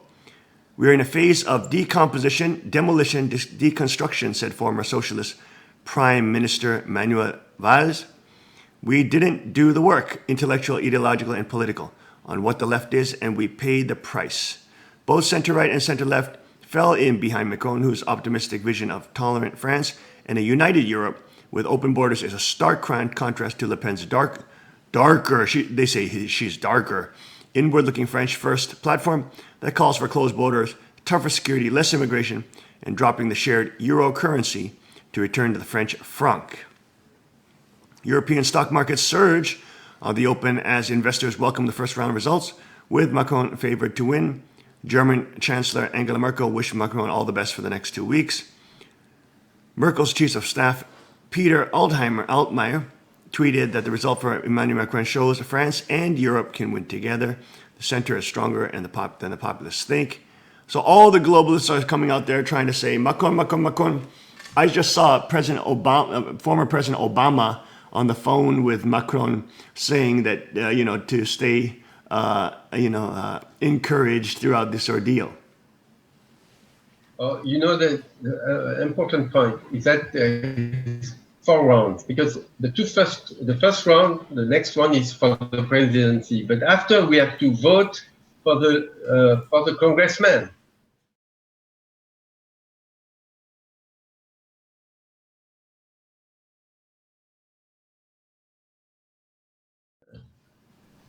You cannot conduct the program that you want. Mm-hmm. So even it's the same for Macron and it's the same for Marine Le Pen. Now the Congress is more divided in left and right, like the socialists and the right. But we don't know what will be the outcome in the next in the next 2 months. It will end the 18th of June. Interesting, very interesting. Interesting, very Now interesting. listen what they wrote here. Le Pen's father, Jean-Marie, made it to the second round against Jacques Chirac in 2002 and was crushed in the runoff. Many commentators expect the same fate for his daughter, but she has already drawn far more support than he ever did, and she has transformed the party's once pariah or outcast image. Chirac refused to debate Jean-Marie Le Pen on principle. Macron has already agreed to share a stage with his daughter. Le Pen offers an alternative for anyone skeptical of the EU and France's role in it, said Louis Alliot, the vice president of the National Front Party. I'm not convinced that the French are willing to sign a blank check to Mr. Macron, he said, but Macron's party spokesman said the far-right candidate is hardly a vector of change. She's been in the political system for 30 years. She's inherited her father's party and will undoubtedly have Le Pen's running for the next 20 years. Because after we had the father, we have the daughter and will doubtless have the niece. So she is a truly bad position to be taken by the elites and the people. Macron is what her opponents are saying. Protesters overnight burned. Macron came in. This is jumping, hold on. Macron came in first in Sunday's vote with just over 23%. Le Pen had 21%. Mélenchon and Fillon had 19%. Protesters overnight burned cars, danced around bonfires, and dodged riot police at the Place de Bastille and the République. 29 people were detained at the Bastille, where protesters waved red flags and sang "No Marine" and "No Macron" in anger at the results. So there were riots last night in France, Paris, apparently. I didn't see it yet. That's a Mélenchon's followers that are against Macron. And you know, Macron used to be in the socialist government. He was a minister, economic minister for two years, and he made a law which goes towards the European Union way to control the workers. So Mélenchon people are very against it. So even some of the Mélenchon people, they will vote for Marine. Wow. I think there may be a chance, even though everybody thinks Macron will win, but I don't think so. And we're going to work for that. Well, okay, stay with us, Michel. We're going to take a short break, and we will be right after. See you on the other side of this break. We'll be right back.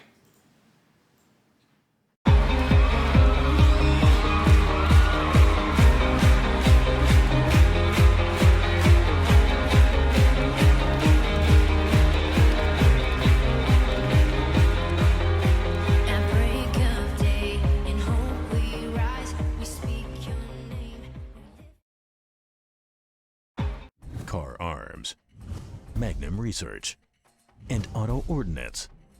The Car Firearms Group.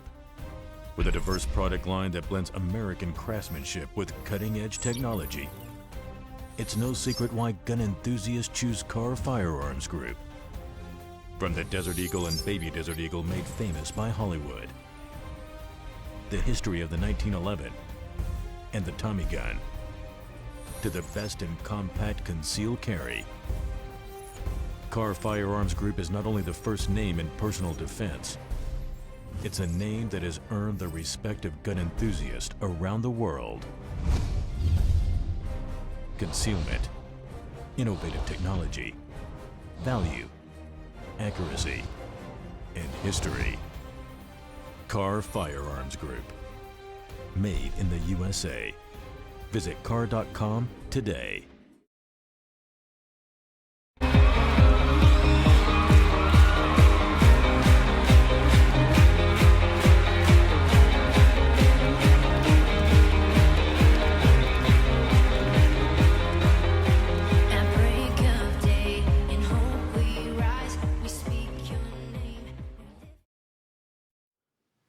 And we are back. Welcome back to the King's Report this Monday, April 24th. I'm your host, Hong Jishon Moon, the second king of Chaniguk. And we are joined with Michel Bouvet from France on the ground in Paris. Now, Yahoo also has written an article about this, saying that over the past 6 years, Le Pen has rebranded the Party of Patriots and has gone from strength to strength, propelled by the kind of anti-globalization, anti-establishment fury that drove Britain's vote to leave the EU and Donald Trump's election in the United States. Le Pen has predicted the EU will die and has vowed to take France out of the euro and hold a referendum on membership of the union. The proposal has caused alarm, with most polls, rigged polls, showing the French against a Frexit or return of the franc, fearing economic chaos. Le Pen has downplayed the risks, accusing skeptical rivals and economists of scaremongering, but she never strayed far from the FN stock themes of immigration and Islamic fundamentalism, hot button issues, after a string of jihadist attacks that have killed 239 people since 2015, including a policeman shot dead on Paris Champs-Élysées 3 days before the election. She says, with me, there would never have been the migrant terrorists of the Bataclan. She told supporters in the final days of the campaign, referring to the Paris concert hall where dozens were killed in November 2015 attacks. Now, does France allow for citizens, obviously they don't allow for citizens to be armed like the Second Amendment here in the US, but does Paris have like hunting clubs and shooting clubs? Yes, we I'm have. sorry, France. Does France have that? We do. But it's very few only that can have the right to carry on themselves. Only the police, and even the police, when they are not on duty, they have to put it at home. They have no right to take it on there. Wow. And even there are shooting clubs, you have to leave your guns at the club. And if you take it in home, you have to have a special place to keep it and with a key and everything. Okay, you have to put it in a safe. I see. So people, they are hunters. They are hunter clubs, like hunting, and then they have the right to have this kind of gun for hunting. And so that also, is that more in the countryside? Is it also in Paris has those kind of clubs? Yes, you can have. Yeah. Okay, so Paris does have those clubs. So that would be very important to see those kind of clubs that allow the shooting sports to expand and to gain membership. Do they see them gaining membership? Yes, many people now they start to find ways to get weapons because they feel very, very insecure at home because the situation is very tense, especially in this area where you have a lot of radical Muslims. They are like putting the Sharia law in their area, and sometimes they come and very strange, and they look at you in a very strange way. Now, in Britain, they have many Sharia law courts that are operating under British law, and basically the police don't prosecute it, and they allow for them to, rule on their Muslim communities. Does France also see Sharia courts? No, because we have a very different approach from the Britain. We want to assimilate people. Britain, they accept that people have communities and that they deal with their communities. But in France, we don't want. That's the politic we have from the beginning. We want to assimilate communities. We don't want to have community to develop by themselves. So that's why Marine wants to say that she wants to clean all these communities. That means she wants not to have this community having their own laws by themselves but it's not actually, even though they have their own laws, it's not connected to the French law. Not at all. It's very different from Britain. Right. Now they have 239 people since Charlie Hebdo in 2015 that have been killed because of jihadi attack. And so France itself, now do the French people believe that it's because the Muslim radicals have been reeling from the pressure to assimilate and that they're rebelling against that?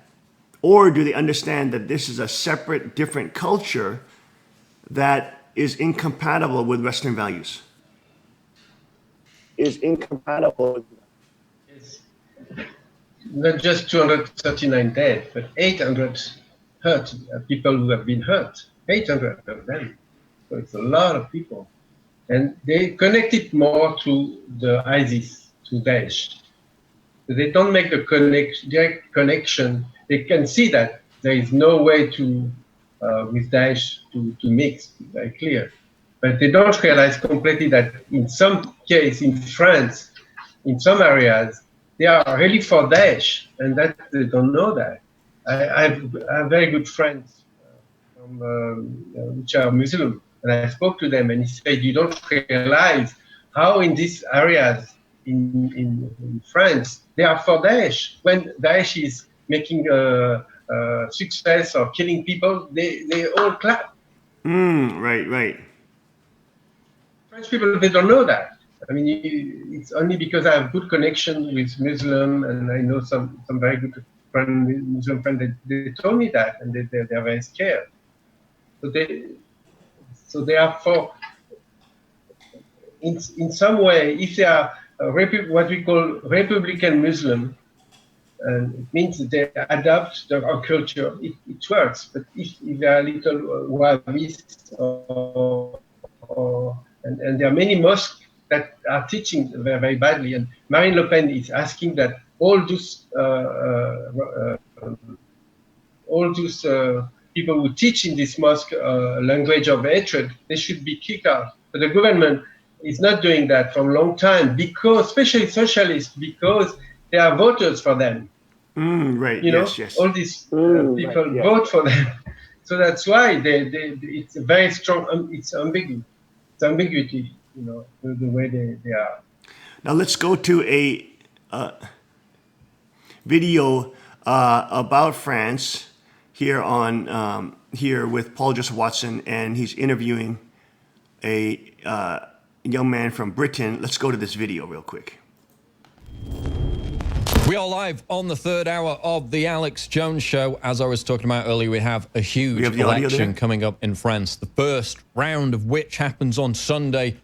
It is No audio? globalism versus populism. Once again, it is Marine Le Pen in the running with several other candidates. The polls are incredibly tight right now. I'm going to talk about that. I'm going to talk about the UK election with my guest, Michael Heaver. He is the former press aide for Nigel Farage. He's a commentator in his own right. He worked on the Leave.eu campaign with Aaron Banks. And the website is westmonster.com. Michael, welcome to the show.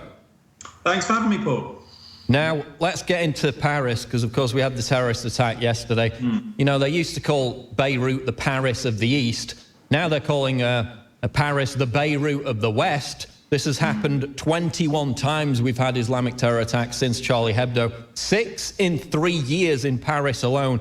I mean, my question is, you know, if Marine Le Pen does fail to win this election, should we just accept that the French have capitulated to another form of fascism, this time in the guise of Islamofascism?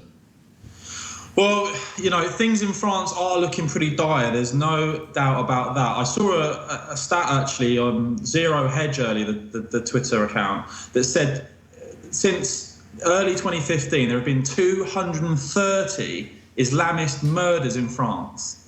I mean, if that doesn't show you that this is a war, then I don't know what does. 230, that is absolutely incredible. They're talking about murders, not just terrorist attacks, individual murders, right? Yeah. Zero Hedge has calculated 230 Islamist murders in France since early 2015. And although we know that we've got problems right across Europe, I think France has bared the brunt of it in a way that is unimaginable. I mean, we've obviously had some terrorist attacks in London, and we've seen things in Germany and so on. But France is, you know, this is the front line of the European war against Islamist extremism. And this election, you know, the stakes just couldn't be higher, as you point out. This is a huge election, not just for France, but for the whole of Europe, I feel. But Now, Michel, look at that. Look at some of these stats. 2,200 mosques are not enough for the 7 million Muslims living in France. 2,000. So there's 2,200 mosques. They're saying that's not enough. What do you feel about that particular commentator saying that French is the front line, is like the front line of this French war is the front line against Islamofascism? Yes, because there are many Muslims in France. I explained to you about 10 million, and we are really involved. Also, we were involved with Daesh, and so really we are like it's like an example of what may happen. You know what, and we have to deal with it. And Marine Le Pen is really has a good vision and a good way to resolve this problem. Because we have the point. We have to be strong with these people. if we are weak, they just think, oh, you know, they don't understand. Their culture is like, if you are not strong, we can beat you. So you have to be strong. And Marine Le Pen is very strong. She said she will not accept what will happen. You know, there is a point in France, when you are born in France, the child is naturally, automatically French. It's called the right of the earth. And many people, some person they come in France and they have a child, he is French, you know, even though, so Marine wants, at the age of 18, she said, she wants not to give the nationality to this person, but really look at what he did. If he did some bad things, or if he has a curriculum in doing things against the state or against the people, then she will say, no, we don't accept you because you don't like France. You make many things, many problems. So then she will not accept it. And though she wants to stop this right of the earth for the people who are born in the country. Now, it's shocking and it's unbelievable, of course, that the left would be supporting these Muslim terrorists and these Islamicists. But it's not so surprising if you understand political Satanism and, in the end, how Satan wants to utilize political systems to bring about his culture of destruction of the innocent, raping children, child trafficking, murdering children in the womb. All these kind of things are the culture of Satanism, which actually political Satanism, socialism, communism all create. Now, it's interesting because also the left and those who are trying to protect these Islamo-fascists and terrorists are, in the end, why does the left ally with Islam? It's because Islam allows pedophilia. Muhammad was married. His favorite bride was 6 years old when they got married, and 9 years old, Aisha, when they started having sex. So in the Muslim world, it is illegal. It is legal to marry a child. That's a nice way to say it, but it's illegal. It's legal, basically, to engage in pedophilia with children. And so you have, for example, in Sweden, this is one of the news on InfoWars here. And in Sweden, a Muslim avoids jail time for anally raping a teen because he couldn't understand no. Despite his 14-year-old victim, again, it's a child, see? It's a 14-year-old child. Despite his 14-year-old victims repeatedly saying no, a Muslim migrant will not face rape charges because the court claimed he had difficulties interpreting the word no. Even though he lives in Sweden, he didn't know what no means. The Hovatan Royal Court of Western Sweden said the Iraqi, who had former convictions, had suspected ADHD, which according to the court gave him difficulties in interpreting and interacting with other people, as well as recognizing the standards he's expected to live up to. Oh, of course, yes. Always play apologetics for the rapist. This despite video evidence of the girl resisting and repeatedly saying no during the sexual assault. Also, it was a girl that was sexually assaulted. And despite evidence indicating the girl was blackmailed by the migrant who reportedly threatened to harass her family. The court sided with the migrant even further by suggesting the girl's repeated no only pertained to forced anal sex, which the judges somehow did not consider rape. Oh my, this is satanic culture. Abdul will instead be sentenced for protection and will be included in the Freedom, Relation, and Relationship Program, ROS. Instead, pay 60,000 SEK, roughly $6,650,000 US dollars, to the girl in compensation. The incident occurred October 4th, 2016 in Gothenburg at Abdul's own apartment, but it wasn't reported how the girl got there in the first place. Another Muslim migrant charged with rape in Sweden 2 months ago was similarly slapped on the wrist by the court after anally raping a 13-year-old girl. The Syrian migrant was only sentenced to 2 months in jail in order to pay the equivalent of, again, you see this rape culture of even younger and younger girls, and it's people always people always ask the question: how can the left and progressive quote values be standing up for these Islamists? Well, their sexual ethics, their ethics and sexual values are actually more similar than we think. In the end, they're leaning towards Satanism, and not saying that all people who are left are doing pedophilia or anything, but we know at the top, there is a huge pedophile ring in, of course, there's also one on the Republican side under Bush and those people, but we know that in the left, it's a very big pedophile network.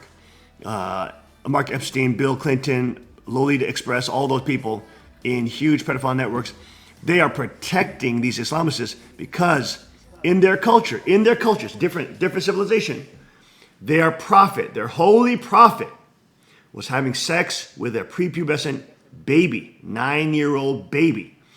So that is in their holy history, which allows for males there to, of course, have 4 wives plus unlimited divorce, and have prostitution, because you can go to the prostitute, legally marry her, legally divorce her, and then also to have child brides,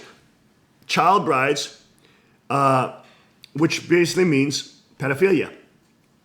So it's amazing how the left, because we know the fall was sexual, that they are defending a culture which they try to pretend is like Christianity, but which is totally different from Christianity, which is now getting free reign over Europe. Unbelievable. This type of demon who is raping a girl gets no rape charges. Unprecedented. This is what the EU is fighting for. This is what the EU wants to put on top of France, on top of every other country in the EU. It's time that France and all the different European countries pull out of the EU, boycott it, and let it crumble. Last thoughts, Michel Bouvet, before we go to our longer break. Last thoughts. Go ahead, Michel.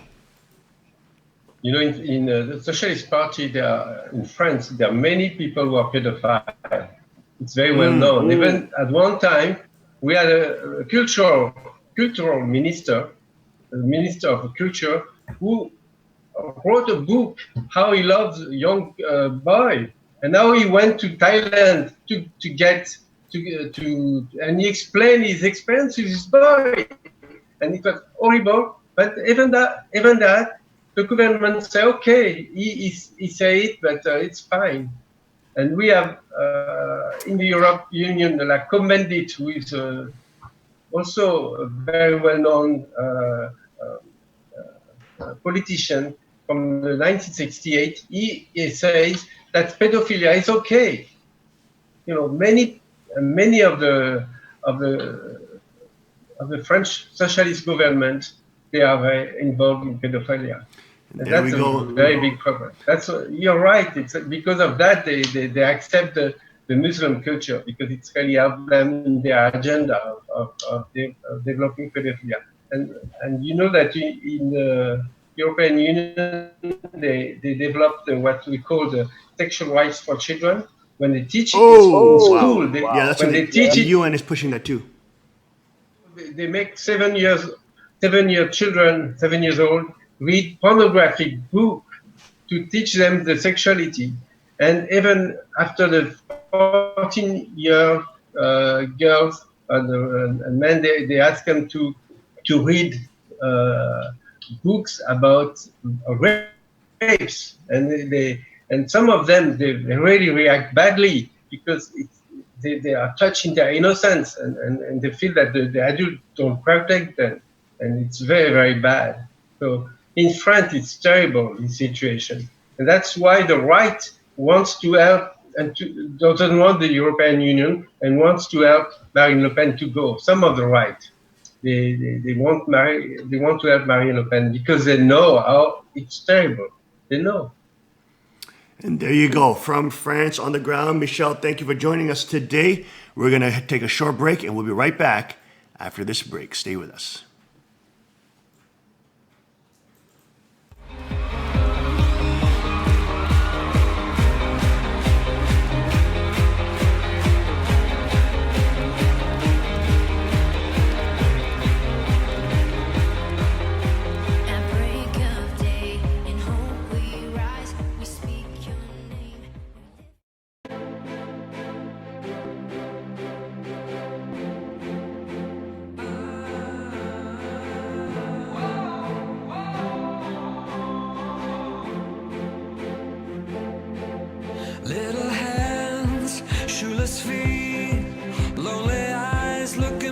me?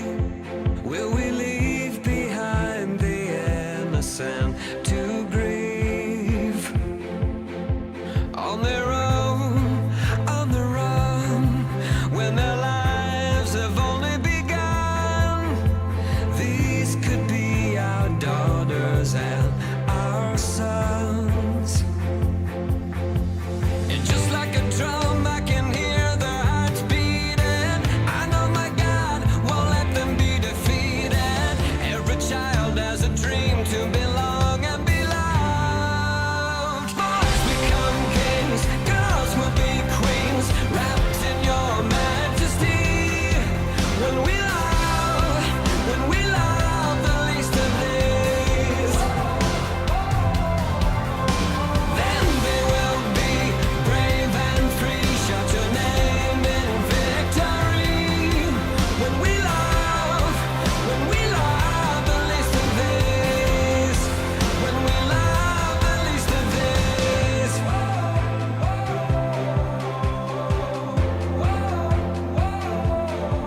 Break our hearts once again.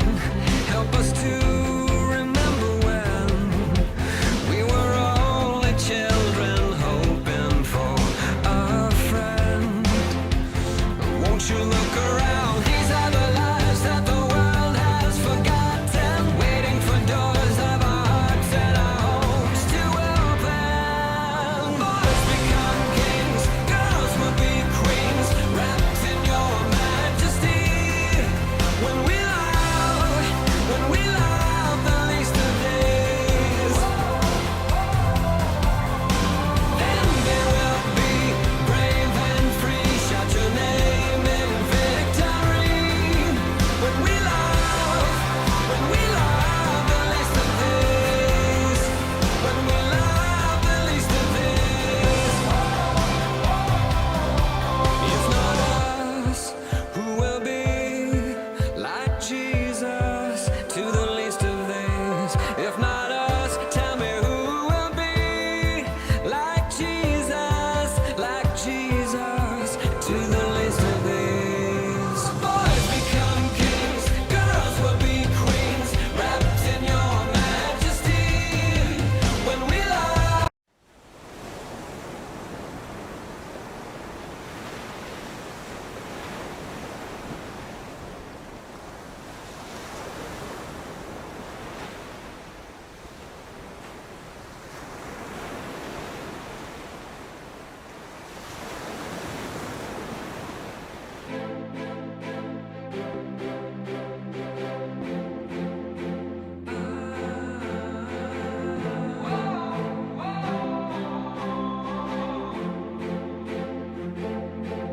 Little hands, shoeless feet, lonely eyes looking back at me.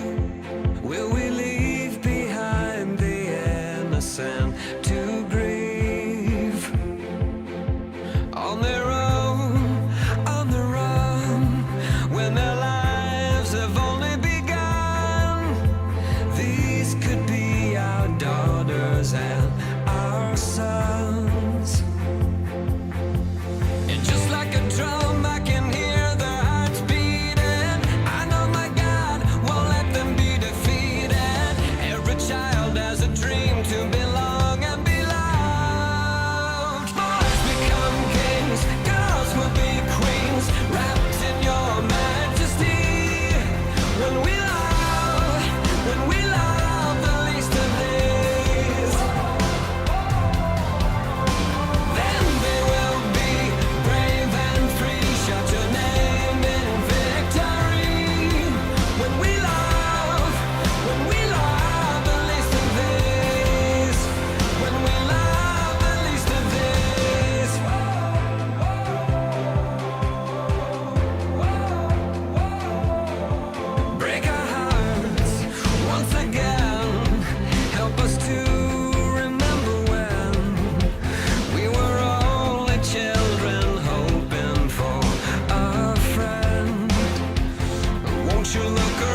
Magnum Research, and Auto Ordnance.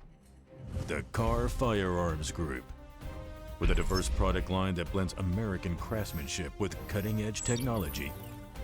It's no secret why gun enthusiasts choose Carr Firearms Group. From the Desert Eagle and Baby Desert Eagle made famous by Hollywood. The history of the 1911 and the Tommy gun. To the best in compact concealed carry.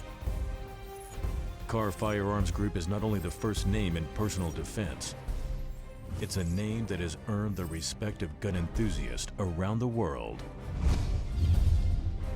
Concealment, innovative technology, value, accuracy, and history. Carr Firearms Group. Made in the USA. Visit carr.com today.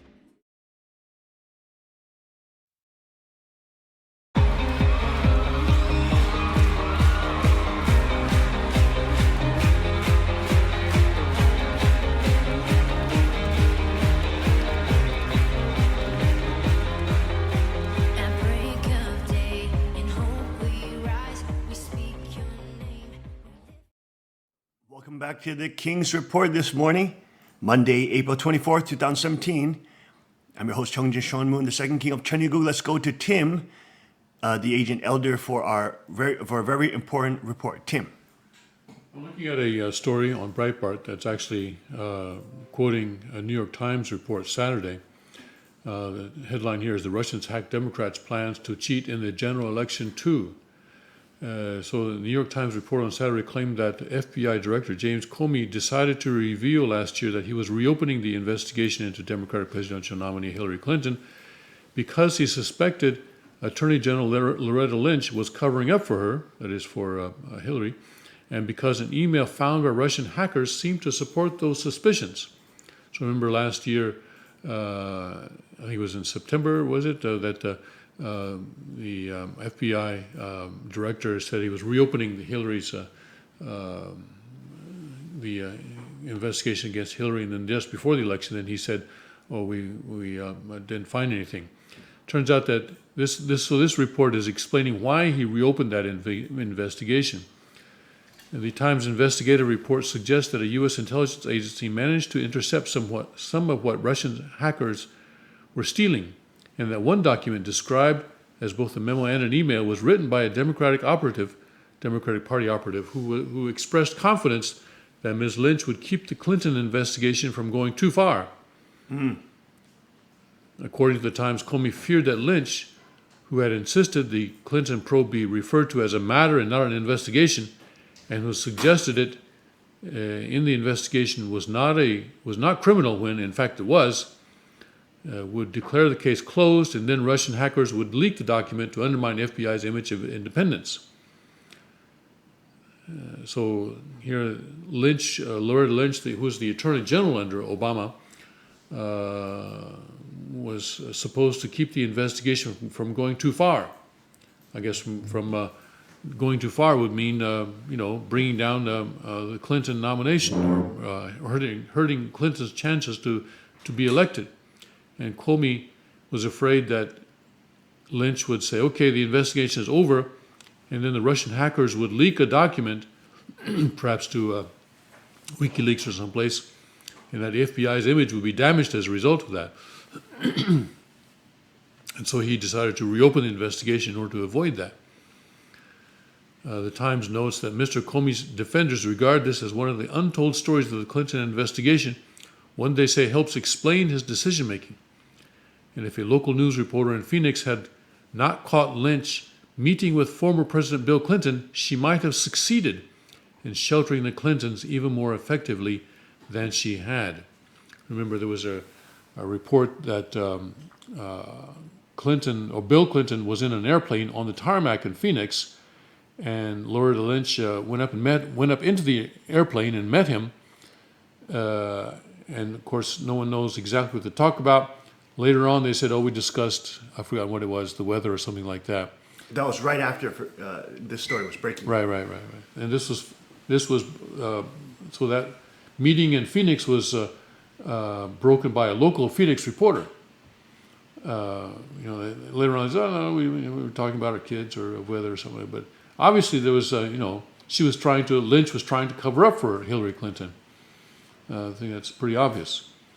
When Comey's letter to Congress about the reopening of the investigation was revealed on October 28th, it changed the contours of the presidential race, arguably by uniting reluctant conservatives around Donald Trump's candidacy. Breitbart News was in the room when Trump announced the news to thousands of supporters in New Hampshire.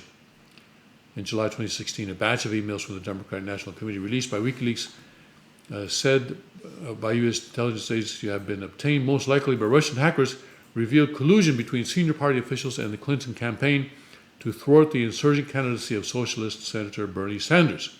Now, this was pretty brazen, actually, way in which Clinton stole the nomination from Sanders, and I know that Sanders supporters are still resentful of that, the way that Hillary really ran over Sanders.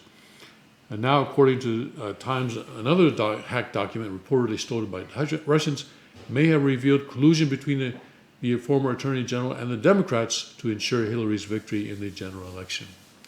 Wow, so this really shows how desperate the Democrats were to retain power, to by any means possible, that they were using the office of the Attorney General in order to suppress negative information about Hillary. Really undermines the confidence in the election system as we have it today. And one to, of course, to avoid this would be to adopt the election system that's outlined in the Chonigu Constitution, where president is elected by the House of Representatives. And it's and each representative, of course, represents 2,100 population. And if that kind of a system were enacted, this type of a situation would not occur, because the election takes place in a very short period of time. Because once the House starts to elect, once it starts the process to choose a president, it cannot stop until someone gets 50% of the vote. So I think that would be a way to bring about a system in which people could actually have confidence. I think for many reasons it's difficult to have confidence in the U.S. electoral system now. Well, thank you for that report, Tim. On other news, Israel Prime Minister issues Holocaust Day warning. Prime Minister Benjamin Netanyahu on Sunday threatened to destroy those who call for the destruction of Israel in a speech to mark the annual Holocaust Remembrance Day. Iran and Islamic State want to destroy us, and a hatred for Jews is being directed towards the Jewish state today, he said in a ceremony in Jerusalem. Those who threaten to destroy us risk being destroyed themselves, and goes on to issue a warning on Holocaust Day. Another top news on Drudge, Caitlyn Jenner spoofed as It clown in ads near Fox Studio. Conservative street artist Sabo created the phony posters timed for Jenner's appearance during Tucker Carlson's Fox News show in Bill O'Reilly's previous time slot. There she is. There's the, there he is. There he is, the It. There it is.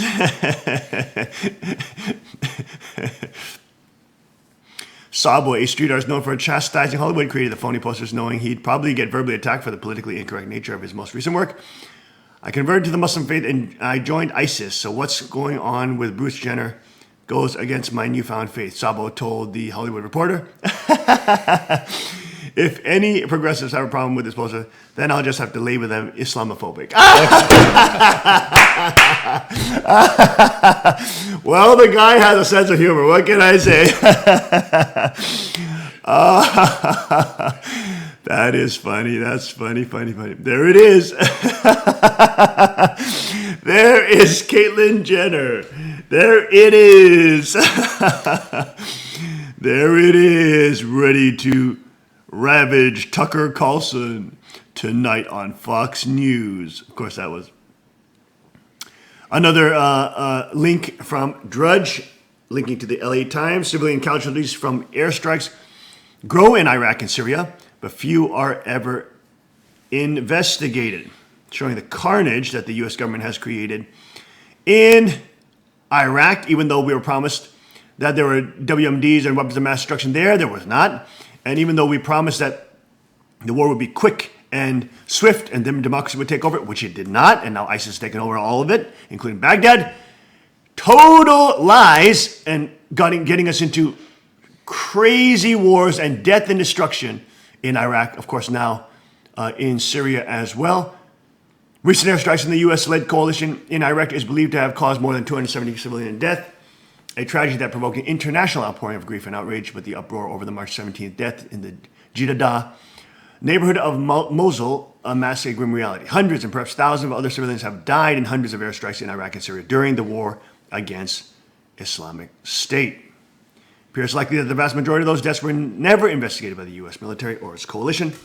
It also appears that the number of civilian casualties has risen in recent months as combat has shifted to densely populated West Mosul, and coalition has undertaken the heaviest bombing since the war began almost 3 years ago.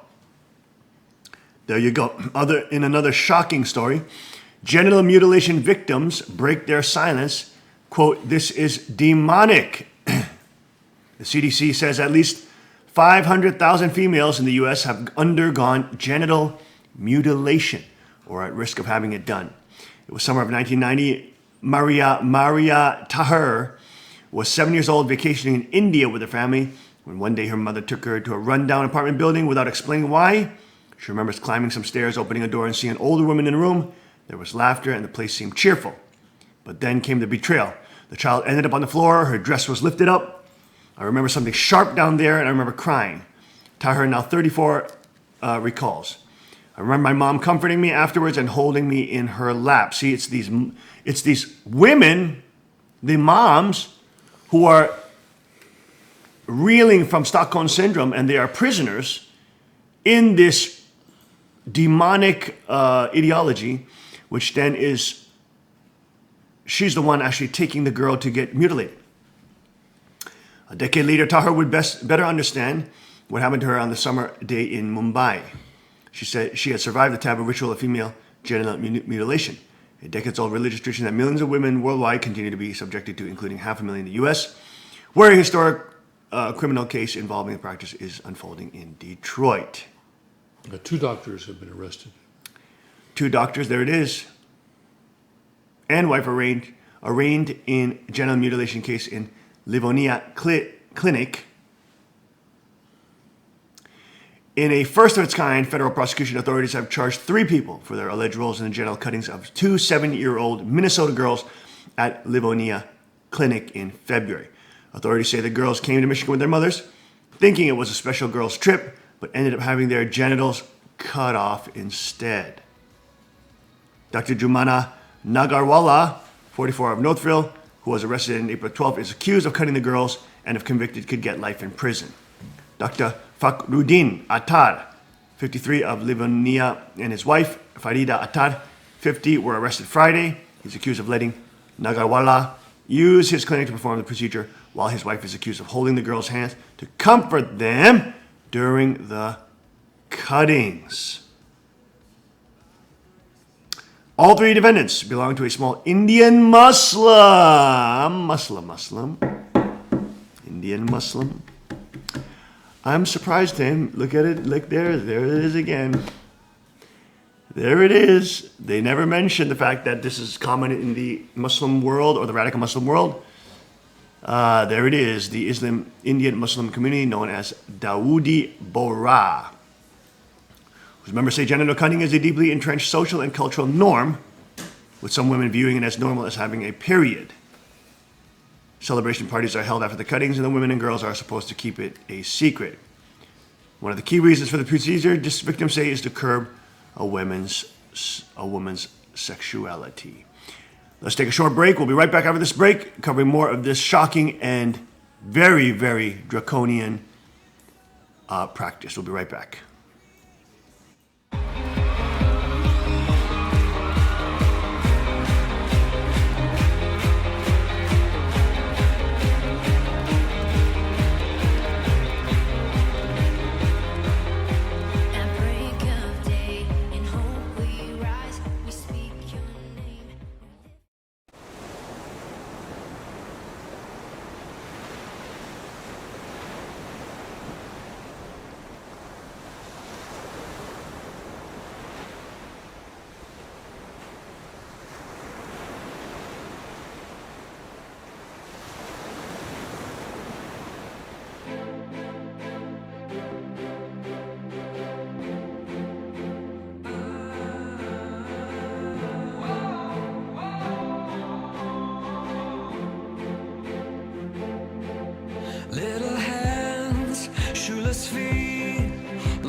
eyes looking back at me.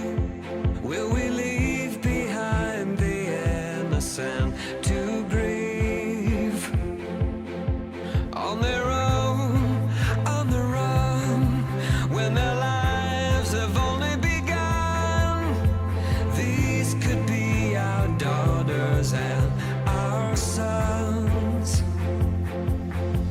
And just like a drum, I can hear their hearts beating. I know my God won't let them be defeated. Every child has a dream to belong and be loved. Boys become kings, girls will be queens, wrapped in your majesty. When we love the least of these, then they will be brave and free. Shout your name in victory. When we love the least of these, when we love the least of these.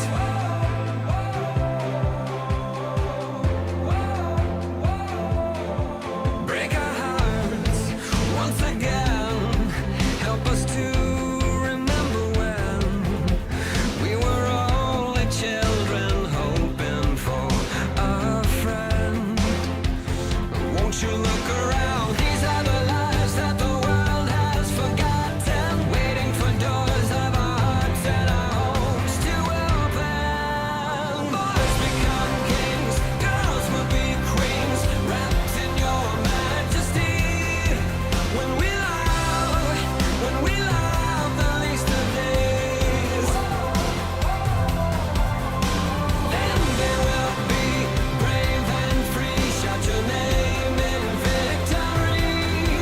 When we love the least of these, when we love the least of these.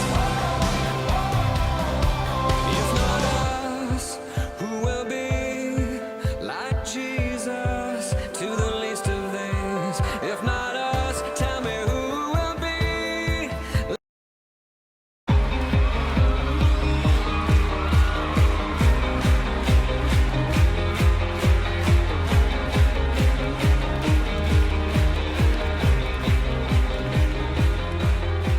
At break of day, in hope we rise, we speak your name.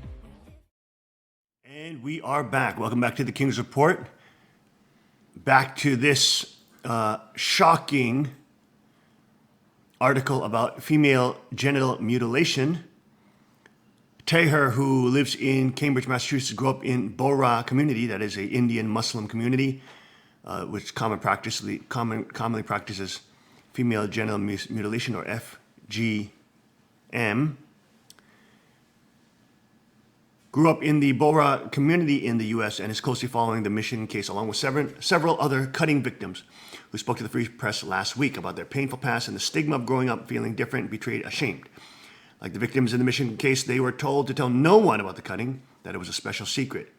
But the now grown women are done being quiet.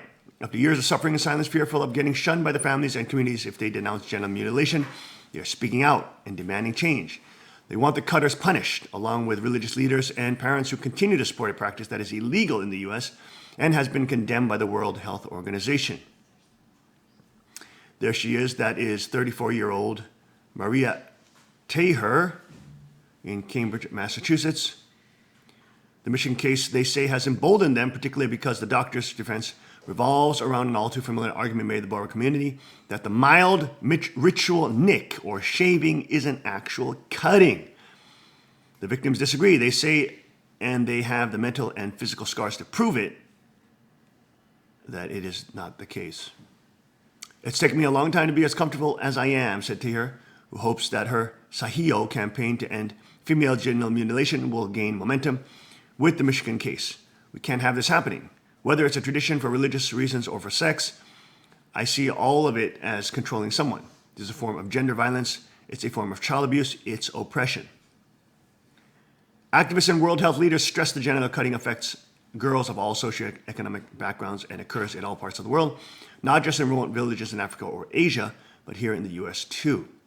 To stress this point, the State Department this month released a video highlighting American survivors of female genital cutting, including a white American woman whose cutter, she says, was a fundamentalist Christian who mutilated her at age 3 to prevent her from masturbating later in life. Coincidentally, the video was released on April 14th, the day after the Northfield doctor was charged in what would become the nation's first federal criminal prosecution of genital cutting. And I guess this is the global movement to end female genital mutilation by 2030. Let's take a look at this video. When we think of female genital mutilation, we usually think of African cultures and non-Christian religions. However, my FGM took place in white Midwest America. FGMC is global in scope. It cuts across race, religion, geography, and socioeconomic class. But not in equal parts. According to the World Health Organization, serves no medical purpose, and all types of FGM cause harm. If this is true, why is it that practicing countries are doing little to ban the practice, you ask? Because they believe it's a tradition that must be continued from generation to generation. A 2009 World Health Organization research found that FGM led to higher costs on the health system and to loss of life. For the first time ever, the UN has called for an end to FGMC through the Sustainable Development Goals by 2030. To truly meet a sustainable end to FGMC, we also need to debunk myths surrounding the practice, such as the false understanding that religion promotes it. Countless numbers of religious leaders, Christians and Muslims alike, have spoken out.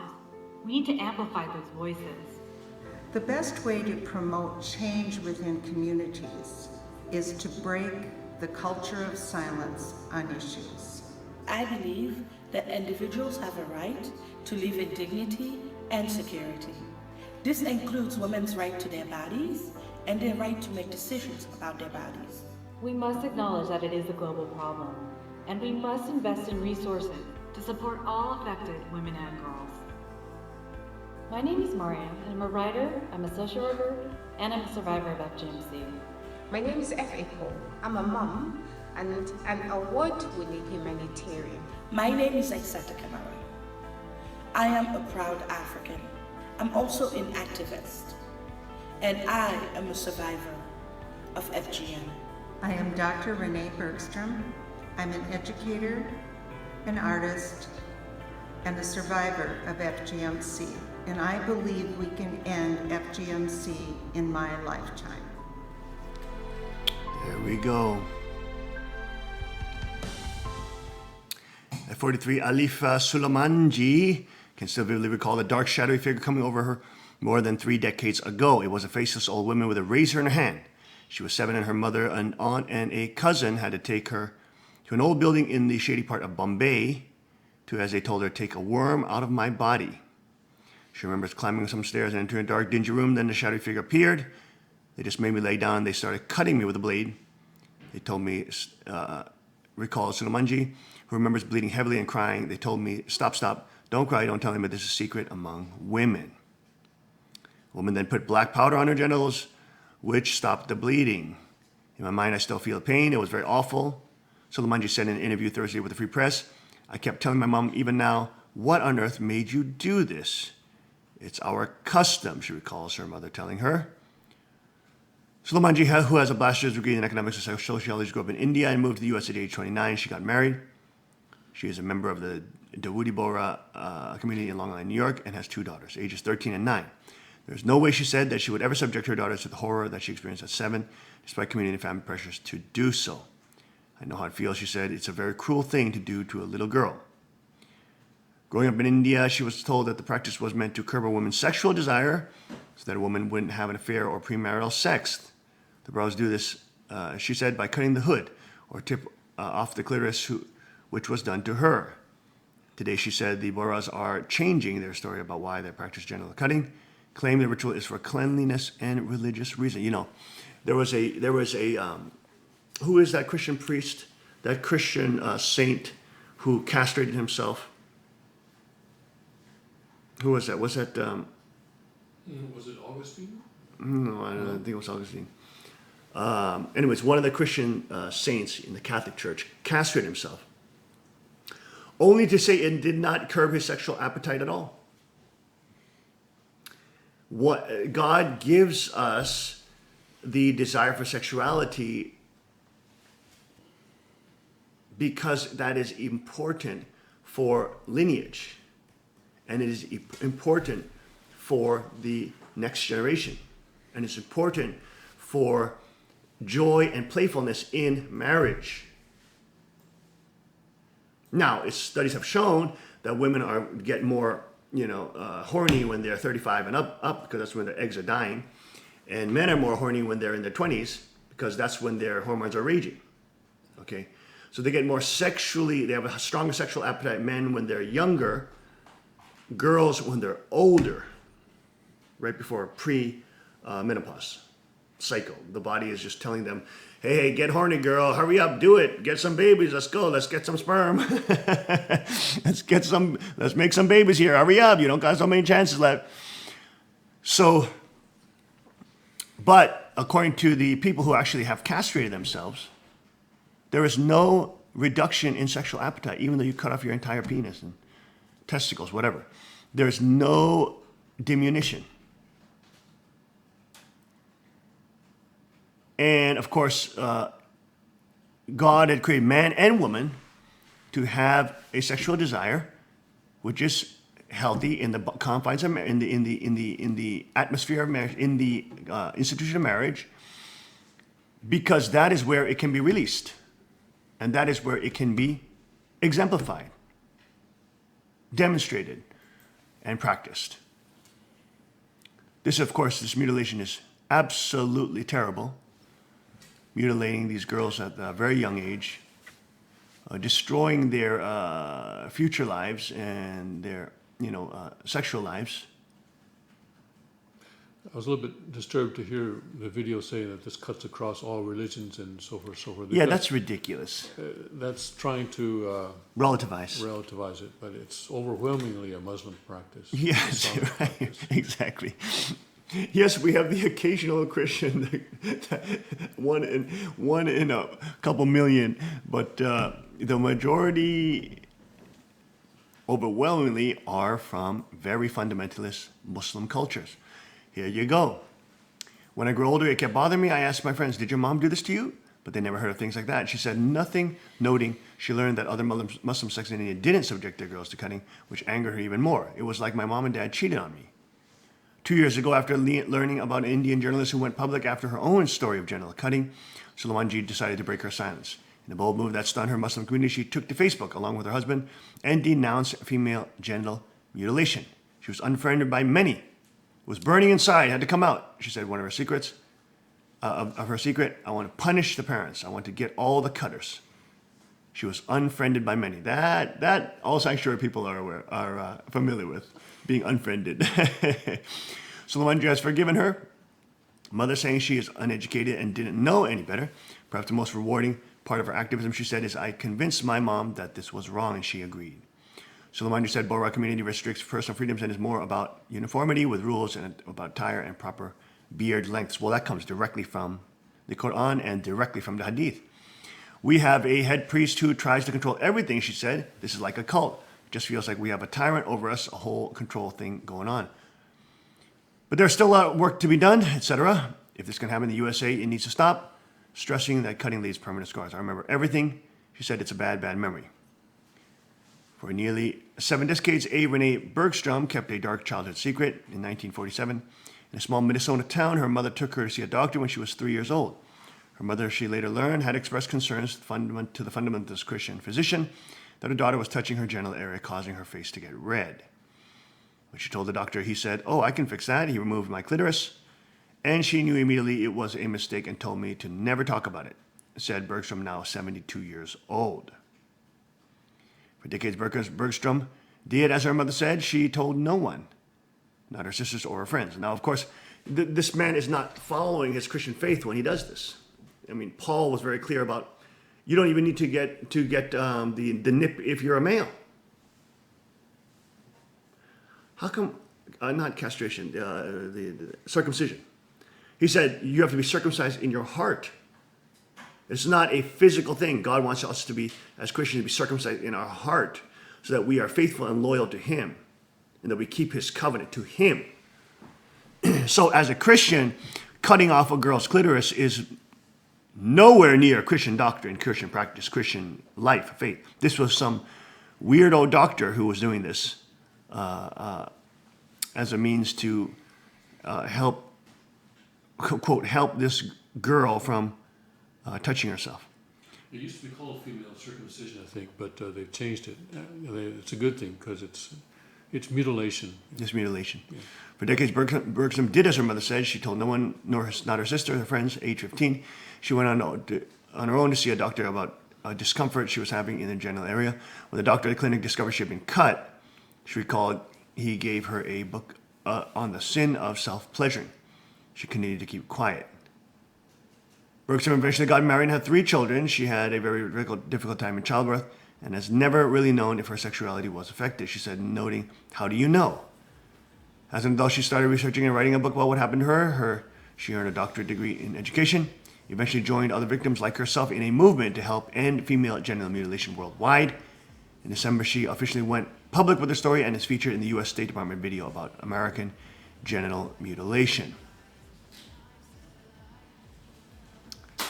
Another young girl here, now 43, of Germantown, Maryland, is a survivor of genital mutilation.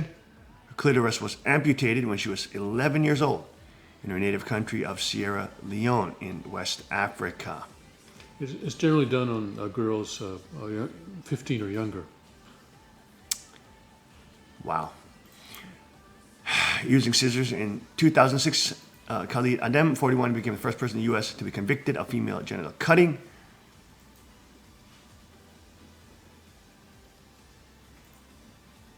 No anesthesia. Despite the calls for change, some people in the Dawoodi Bohra community are still afraid to speak out against cutting. One such couple lives in Dallas. Is it a matter of degree? All 3 defendants in the Michigan case have denied any wrongdoing. One defense lawyer believes the government has overstated its case, claiming no mutilation took place, and has accused the news media of sensationalizing and misinterpreting what really happened. All of the acts my client performed on children did not involve female mutilation. He said the issue of female genital mutilation presents vagueness. That's, of course, the lawyer. This is a courtroom sketch showing U.S. Magistrate Judge Mona Majzoub Center and Dr. Jumana Nagawala right on Monday in Detroit. She knew that this was illegal, but did it anyways, Woodward said of Nagawala, stressing, as a medical doctor, she is aware that female genital mutilation has no medical purpose and is a crime in the U.S. Here are the different types. Type 1, which is called a clitorectomy. This involves a partial or total removal of the clitoris and or the prepusate? Prepus? I don't know what that is. Prosecutors say that the Michigan case falls under this category. Type 2, which is also called the excision. This involves partial or total removal of the clitoris and the labia minora with or without excision of the labia majora. The amount of tissue that is removed varies widely from community to community. Type 3 is also called infibulation. This involves a narrowing of the vaginal orifice with a covering seal. The seal is formed by cutting and repositioning the labia minora and the labia majora. This can take place with or without removal of the clitoris. And type 4, all other harmful procedures to the female genitalia for non-medical purposes, for example, pricking, piercing, incising, scraping, or cauterizing. Oh my gosh. There you go. Such shocking news. We'll be right back after this short break, covering more shocking news right after this. So we'll be right back.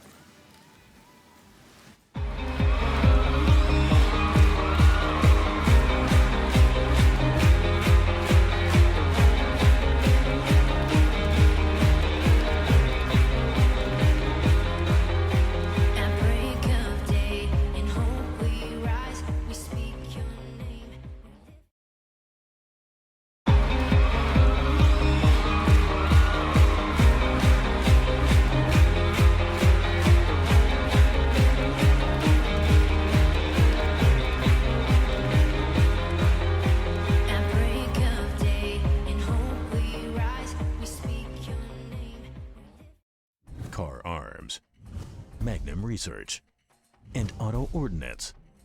The Car Firearms Group. With a diverse product line that blends American craftsmanship with cutting-edge technology. It's no secret why gun enthusiasts choose Car Firearms Group. From the Desert Eagle and Baby Desert Eagle made famous by Hollywood. The history of the 1911 and the Tommy gun. To the best in compact concealed carry. Car Firearms Group is not only the first name in personal defense, it's a name that has earned the respect of gun enthusiasts around the world. Concealment, innovative technology, value, accuracy, and history. Car Firearms Group. Made in the USA. Visit car.com today. At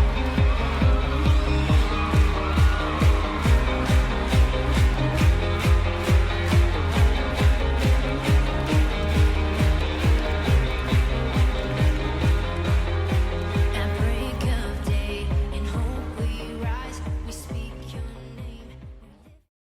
And we are back. Welcome back to the King's Report. I'm your host, Hyung Ji-Sean Moon, the second king of Cheongguk. Back to a very shocking report on Breitbart. The United Nations elects Saudi Arabia to Women's Right Commission. I bet there's a lot of female genital mutilation in Saudi Arabia. I'm sure there is.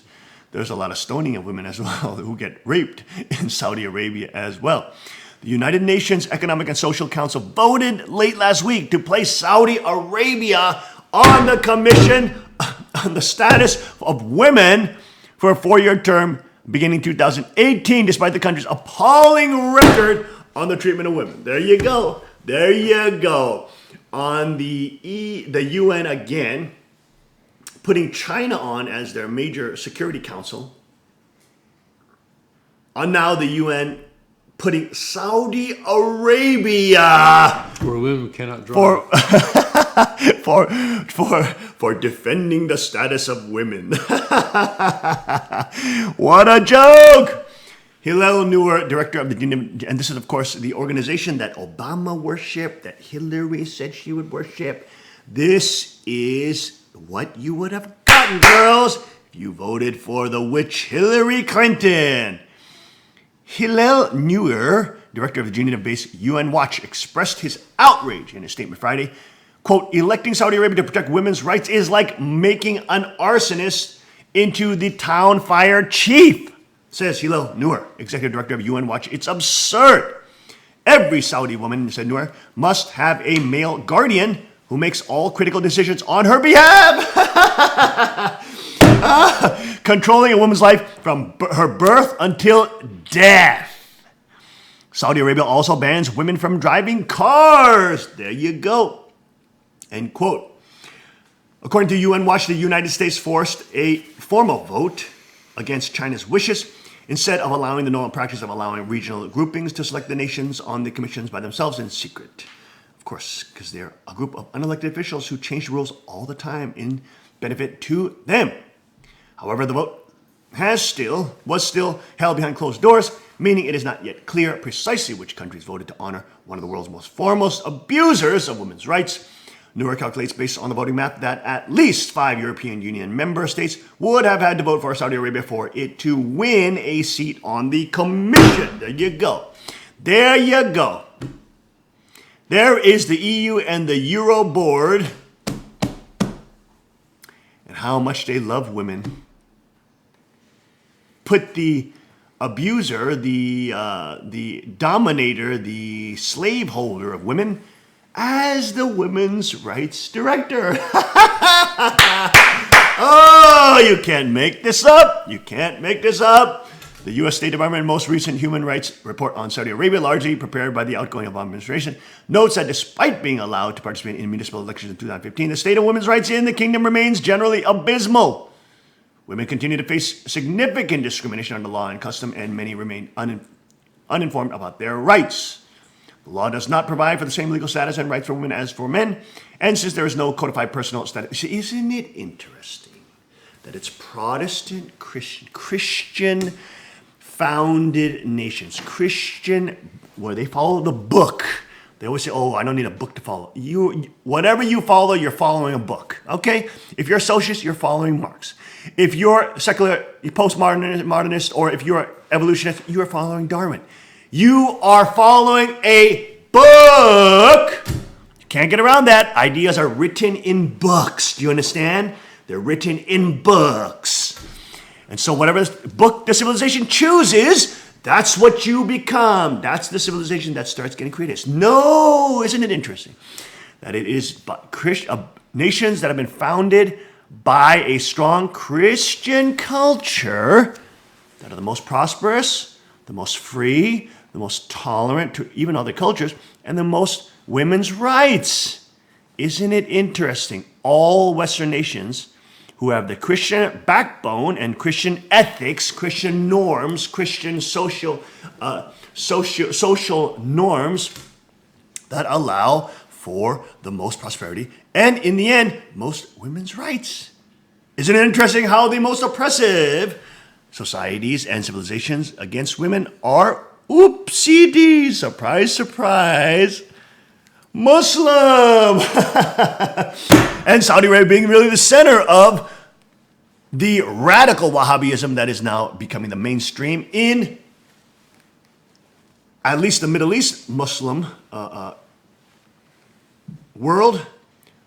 Here you go. Although they may legally own property and are entitled to financial support from their guardian, women have fewer political or social rights than men, and society treating them as an unequal members in the political and social spheres. The guardianship system requires that every woman have a close male relative as her guardian, with the legal authority to approve her travel outside of the country. The guardian also has the authority to approve some types of business licenses and study at a university or college. Women can make their own determinations concerning hospital care.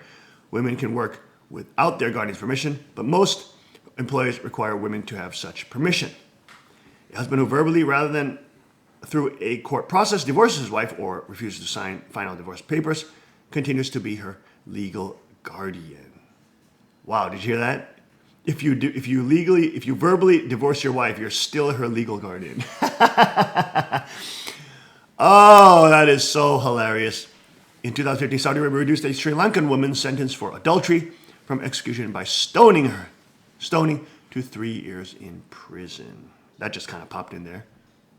But there you go, the UN doing it again, hiding child trafficking, accepting NAMBLA, which is the North American Man-Boy Love Association, a pedophilia organization, to be an NGO officially recognized by the UN, pushing sex education at 5-year-olds on kindergartners to get them hypersexualized, and now electing Saudi Arabia to the Women's Rights Commission.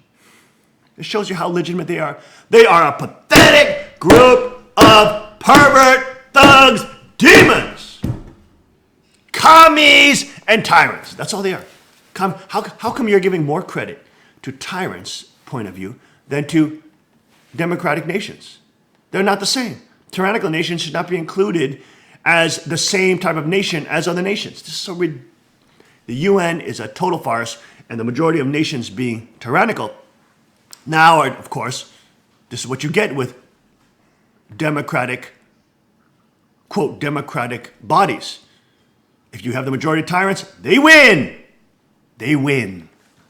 That's why the secular UN, with no reference to God and no reference to human rights coming from God himself, which they cannot manipulate, they cannot change depending on the whims of their unelected boards, is of course a form of political Satanism. There you go. The UN doing it again. DNC chair calls for abortion rights. Litmus test for Democrats. Now look, in order to be a Democrat, you must be good on killing children. That's the new litmus test. If you are not good on killing children, and you don't think that's good, and you don't think that's trendy, well, you just can't be Democrat. Every Democrat, like every American, should support a woman's right to make her own choices about her body and her health. Of course, that means kill your baby. Even and have disregard for other people's rights. Just care about yourself and what's convenient for you. That is not negotiable and should not change city by city or state by state. At a time when women's rights, hey, how about this?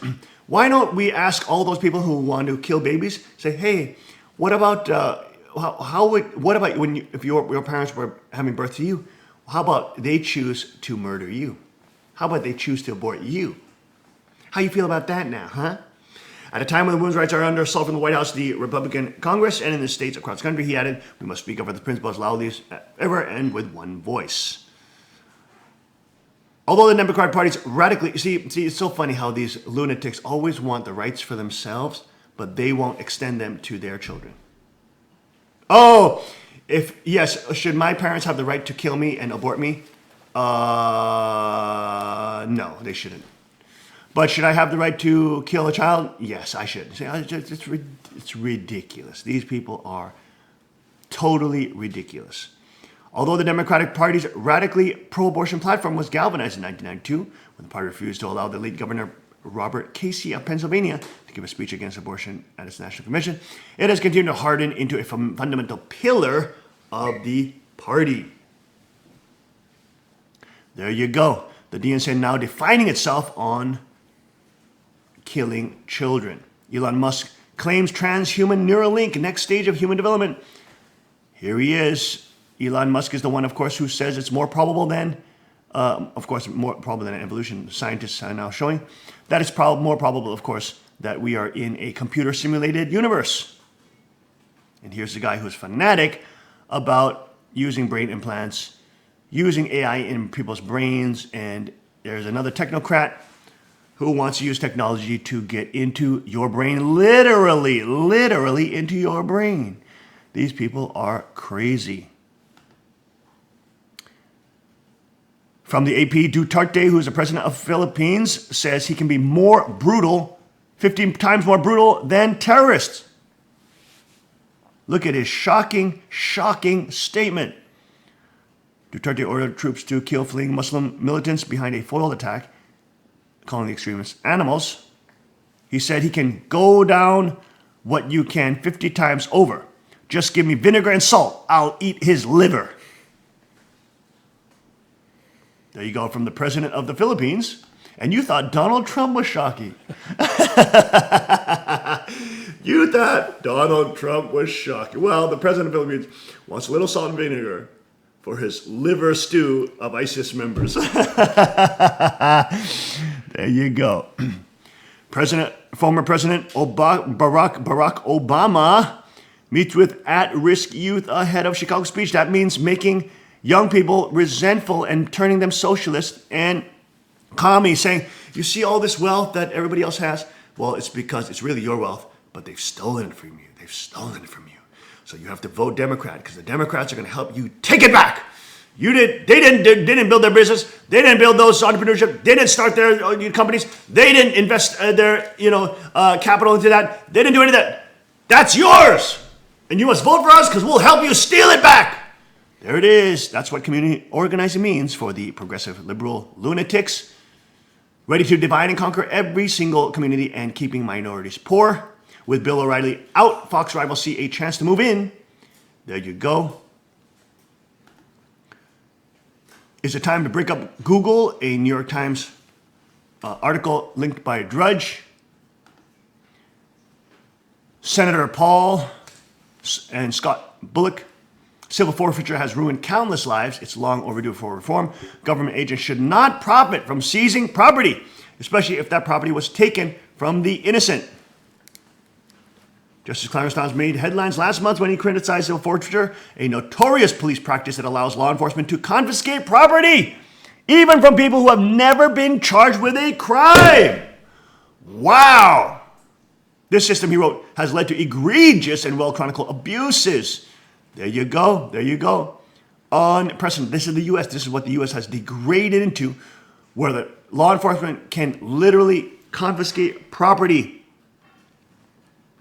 from people who've never been charged with a crime, and government officials get bonuses the more they seize. So do you think they'll want to seize more or less? What a surprise. What a surprise. DHS Secretary, border wall construction begins by summer.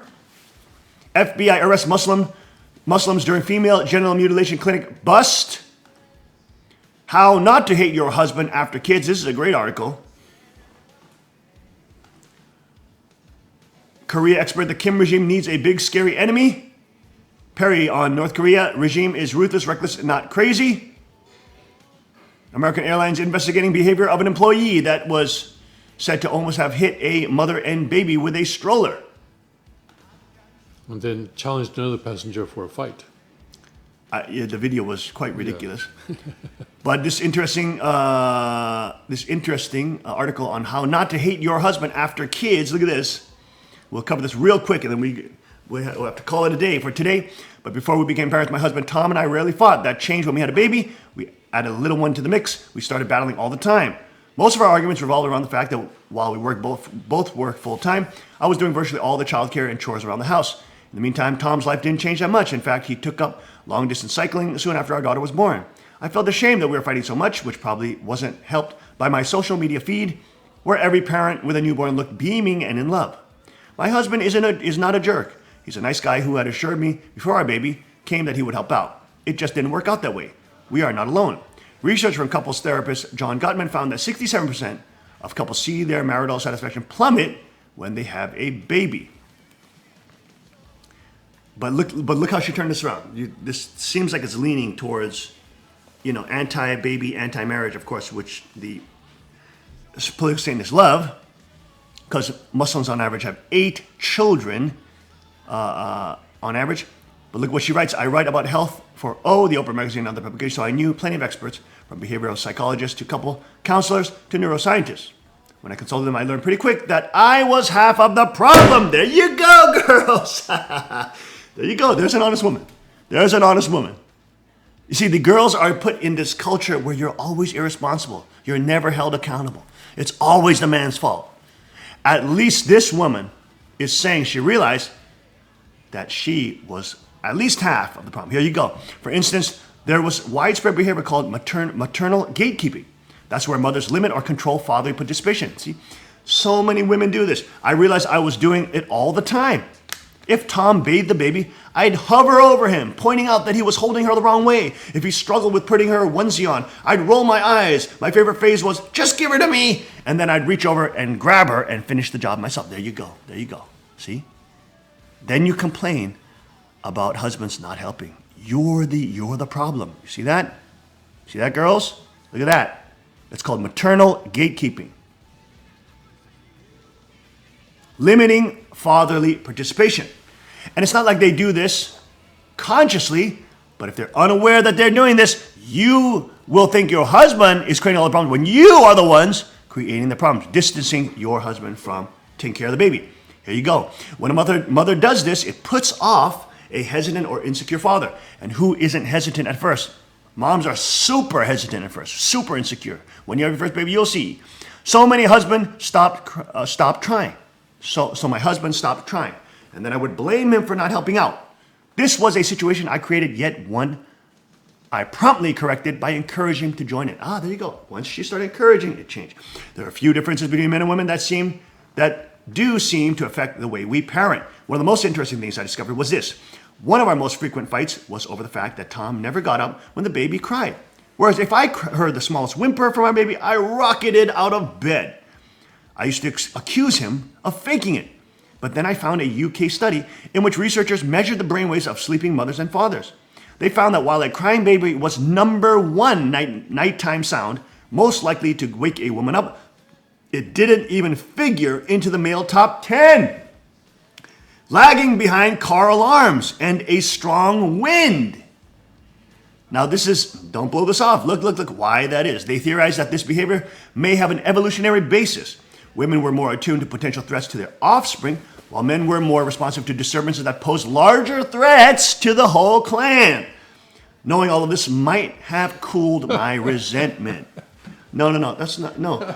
Men had to be the protectors of society. If you hear something walking around the woods and it's a lion or bear, guess what? When I take these guys bushcrafting, all my kids, my wife, daughter, etc., they sleep like logs.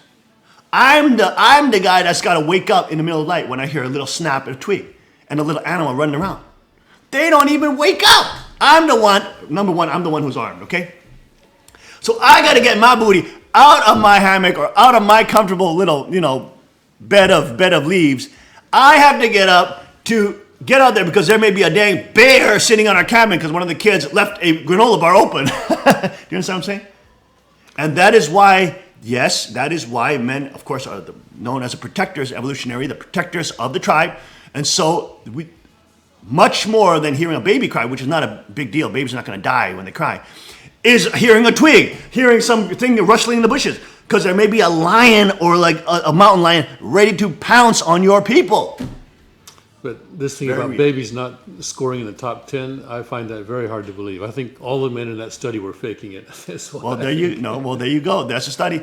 And the fact that it's not number one, of course, I demand shouldn't a be a second shock. opinion. It shouldn't be shocked from the fact it's not number one. Babies crying is not a big deal. A lion in the bush, that's a big deal. My most intriguing expert was a former crisis negotiator from the FBI named Gary Nosner. They're able to quickly calm down a so-called agitated individual, so why not a keyed-up spouse? Our pattern of fighting is a very common one that psychologists call pursuer distance, where one person yells, that would be me, that's the woman, and the other avoids or ignores the yeller. He passed along a number of valuable tips to me that have really worked at tamping down arguments. Here you go. First, keep a level tone. The harder we push, the more likely we'll be met with resistance. Next, contain the situation. Keep your argument on the issue at hand. Don't let it spill into digging up dirt from years ago and, oh, you remember when you did this to me? I remember you did it. Then try paraphrasing, in which you simply restate your spouse's issue in your own words. This was an invaluable technique. As several crisis negotiators told me, agitated people just want to be heard and understood. My husband paraphrased me recently by saying, you're upset that I'm lying on the couch playing computer chess while you're cooking dinner, checking homework, and emptying the dishwasher. I said, yes, you're right. It's disarming, and you can't fake a paraphrase. You actually have to listen to the other person. And finally, offer what the Nosner calls minimal encouragements, which are short phrases to convey interest and concern, such as, yes, okay, I see. It works like magic to calm me down. Not to mention that it's hard to argue with my husband when he's saying, yep. New